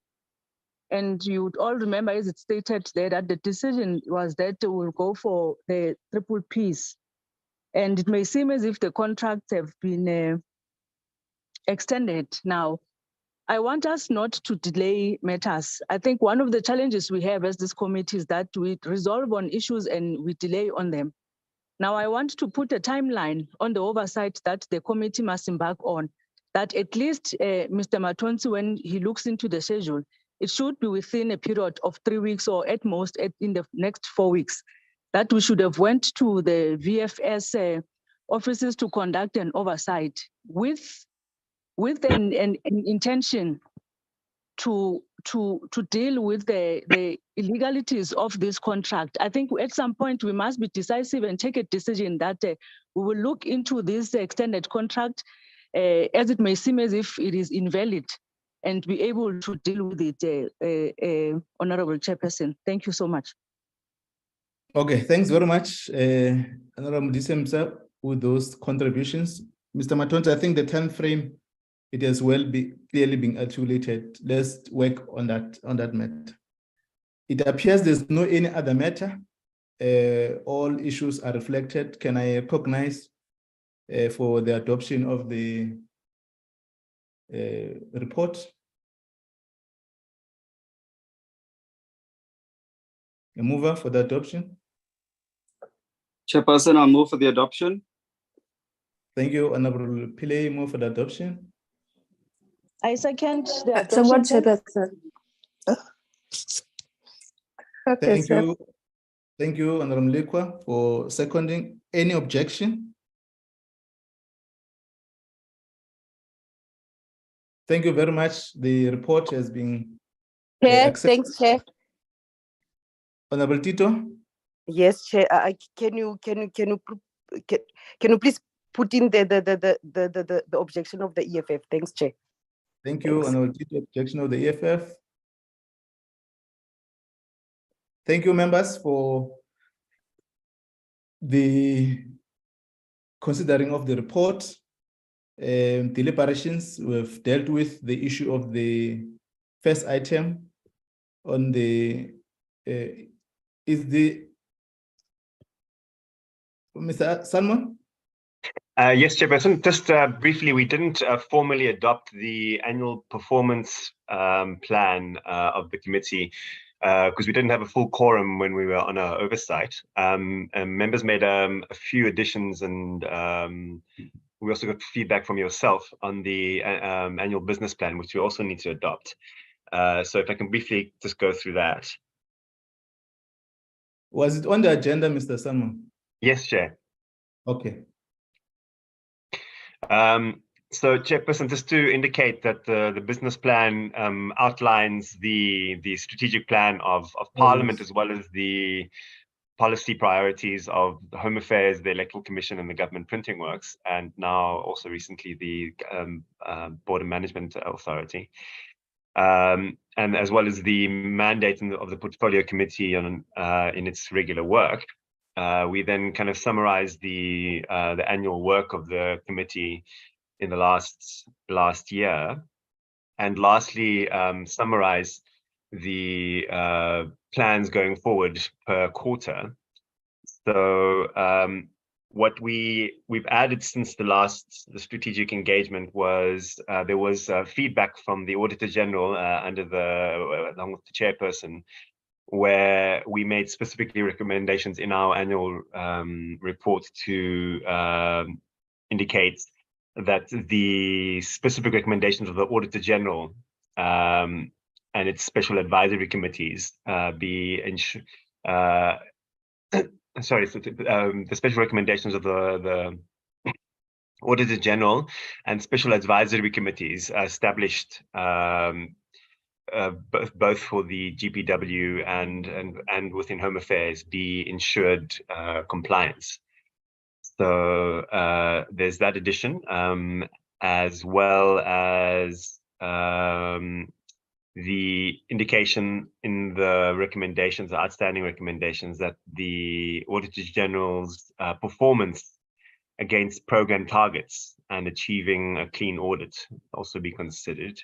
That's saying that the more and more the auditing of the budget programs of the department and its entities are being measured against performance as well, and that this forms part of their clean audit. And so they need to be more mindful of this, and that the committee will also do so, be more mindful of it. And then, okay, yeah, so the same then applies to the BMA, particularly because it's their first annual performance plan and strategic plan, that they should bear in mind the advice specifically of the Auditor General and the Department of Monitoring and Evaluation within the Presidency in terms of how we should refine its annual and strategic plans. So this based on guidance from the Auditor General. And this in turn then translates to our quarterly program. And in red, we've indicated the changes. As this recently referred to, we endeavor to visit at least all 9 of the provinces within the period of the 5 years. And so we're still outstanding to visit the Eastern Cape, and as Misha recently mentioned, the VFS. And so what we could potentially do is plan an oversight. Well, we will in our next term program plan a trip to the Eastern Cape and then visit the VFS facilities in the Eastern Cape, and so then thereby cover 2 of those outstanding oversight issues in one oversight. And then another issue that we've had to defer to next term is our endeavor to engage with the provincial managers on a yearly basis. the provincial managers of each of the provinces. So those we'll also include as part of the next term's program. And yes, we're still awaiting the outcome of the application for the joint study tour. We still haven't had approval because we're endeavoring to get the full contingent of the committee to be included in that study tour, because initial permission was only granted for a small complement. And we're also potentially going to be joined by the select committee. So that application is still pending. We'll keep members updated as soon as we have progress. We also have to, at this point, it's not included in the program, but we might have to consider the appointment of a new electoral commissioner this term or next term, depending on when it comes to us, as a priority. We will also endeavor to have one public meeting arranged. The idea being that we have a direct engagement with the public outside of legislative issues. And so potentially even on that trip to the Eastern Cape, we'll also include a meeting with stakeholder engagement committees in the province to get hands like on the ground feedback from members of the public. And yes, we're going to be dealing with the electoral laws amendment bill, which we've moved to extend to the next term, because it's probably still be processed with us. So those are the additional issues I included in the strat plan since we last looked at it. And yes, I'm open to additions, or we just need to adopt an seconder so we can comply with this requirement for the committee having a plan for the year. Thank you, Chair. Thanks very much, Mr. Salmon. I thought that we have dealt with the matter in the strategic planning. Now that that's why I was asking if it's part of the agenda. And we have circulated this report, and we've gone through it. And the additions that members have added, that the framework of how we're going to interface and the issues that we must deal with. I'll just pick up two issues, and I think it will be important that this matter of the provincial managers, we prioritize it, Mr. Salmon, to meet with all the provincial managers. We have direct contact, deliberation with them, raise issues with the team, because we do get more challenges on the ground, including these challenges of the mobile trucks that are not working when there's community outreach, the impact it causes to our people. The other issue, which I think members will recall, that we received a communique that study tours are limited to a particular number. We have since written to Chair of Chairs to request to include all members of the committee, because we're going to deal with the most important critical matter of the electronic voting. Now that we're moving to the new electoral system that includes independence. So we are still awaiting for that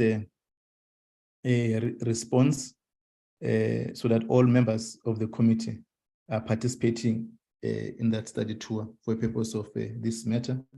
It will also include the IEC delegation and also the select committee and the NCOP. Those are some of the issues that I wanted to highlight on the issue. Members, can we then, if there are any other issue, if there's no issue, we can adopt the report that we have developed during our strategic planning. Honorable Rose.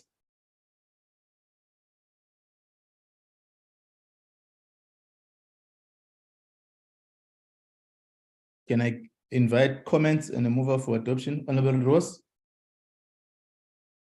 Honorable Mulegwa. Sorry, Chair, I was just stuck.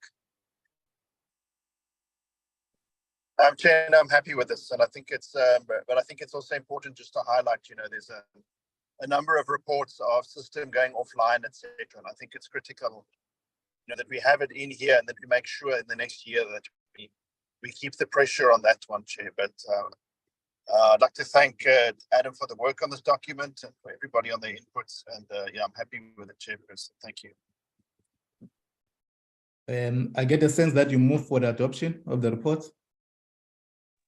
Yes, Chair. I move for the adoption. Okay, Honorable Zen, if you're back.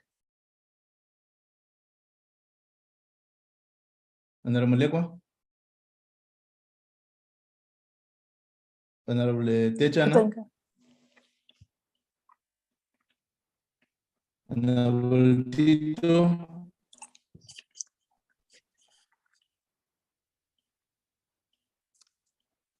Honorable Pile. Yes, Chair, I'll second that.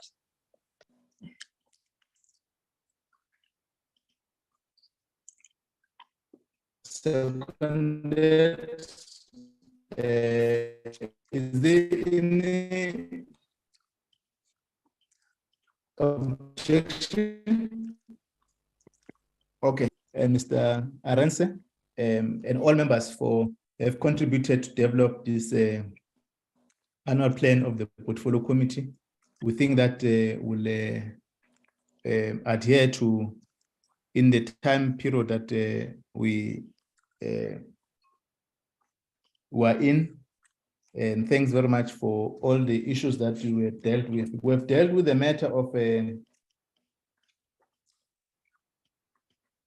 the presentation that the minister must come to the committee on the landing of the AU president in Eastern Cape, a detailed report that must be in a presentation. The presentation must be sent to members at least a day before we receive that presentation.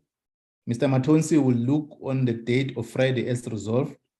If we're not willing to get approval for Friday, will then be the first item in our agenda item on Tuesday. And we'll then deal with the issue of both Honorable Hendricks and the Minister on the Muslim registration of Muslim marriages.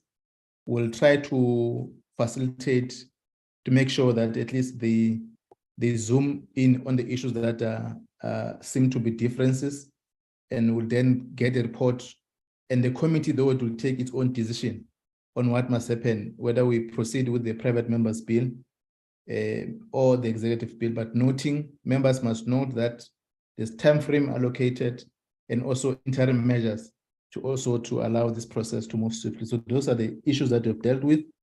We now adopted the budget vote reports, and I highlighted some of the issues which are there. Central to that is the decision oversight visit that was conducted, and members agreed that in the next 3 weeks, we must visit the VFS offices to interact directly with the executive and the staff in that area. We have now concluded the annual plan and endorsed by members. Thanks very much, members. Is there any announcement, Mr. Matonsi? Chairperson, no, there's no announcement. Thanks very much, members. Thank you, Mr. Matonsi and your team, Mr. Salmon and Mr. Arendse, and honorable members for having considered all the issues that the committee has to deal with today. The meeting stands adjourned. Thank you, Chair. Thank you, Chairperson. Thank you. Thank you, Chair. Thank you.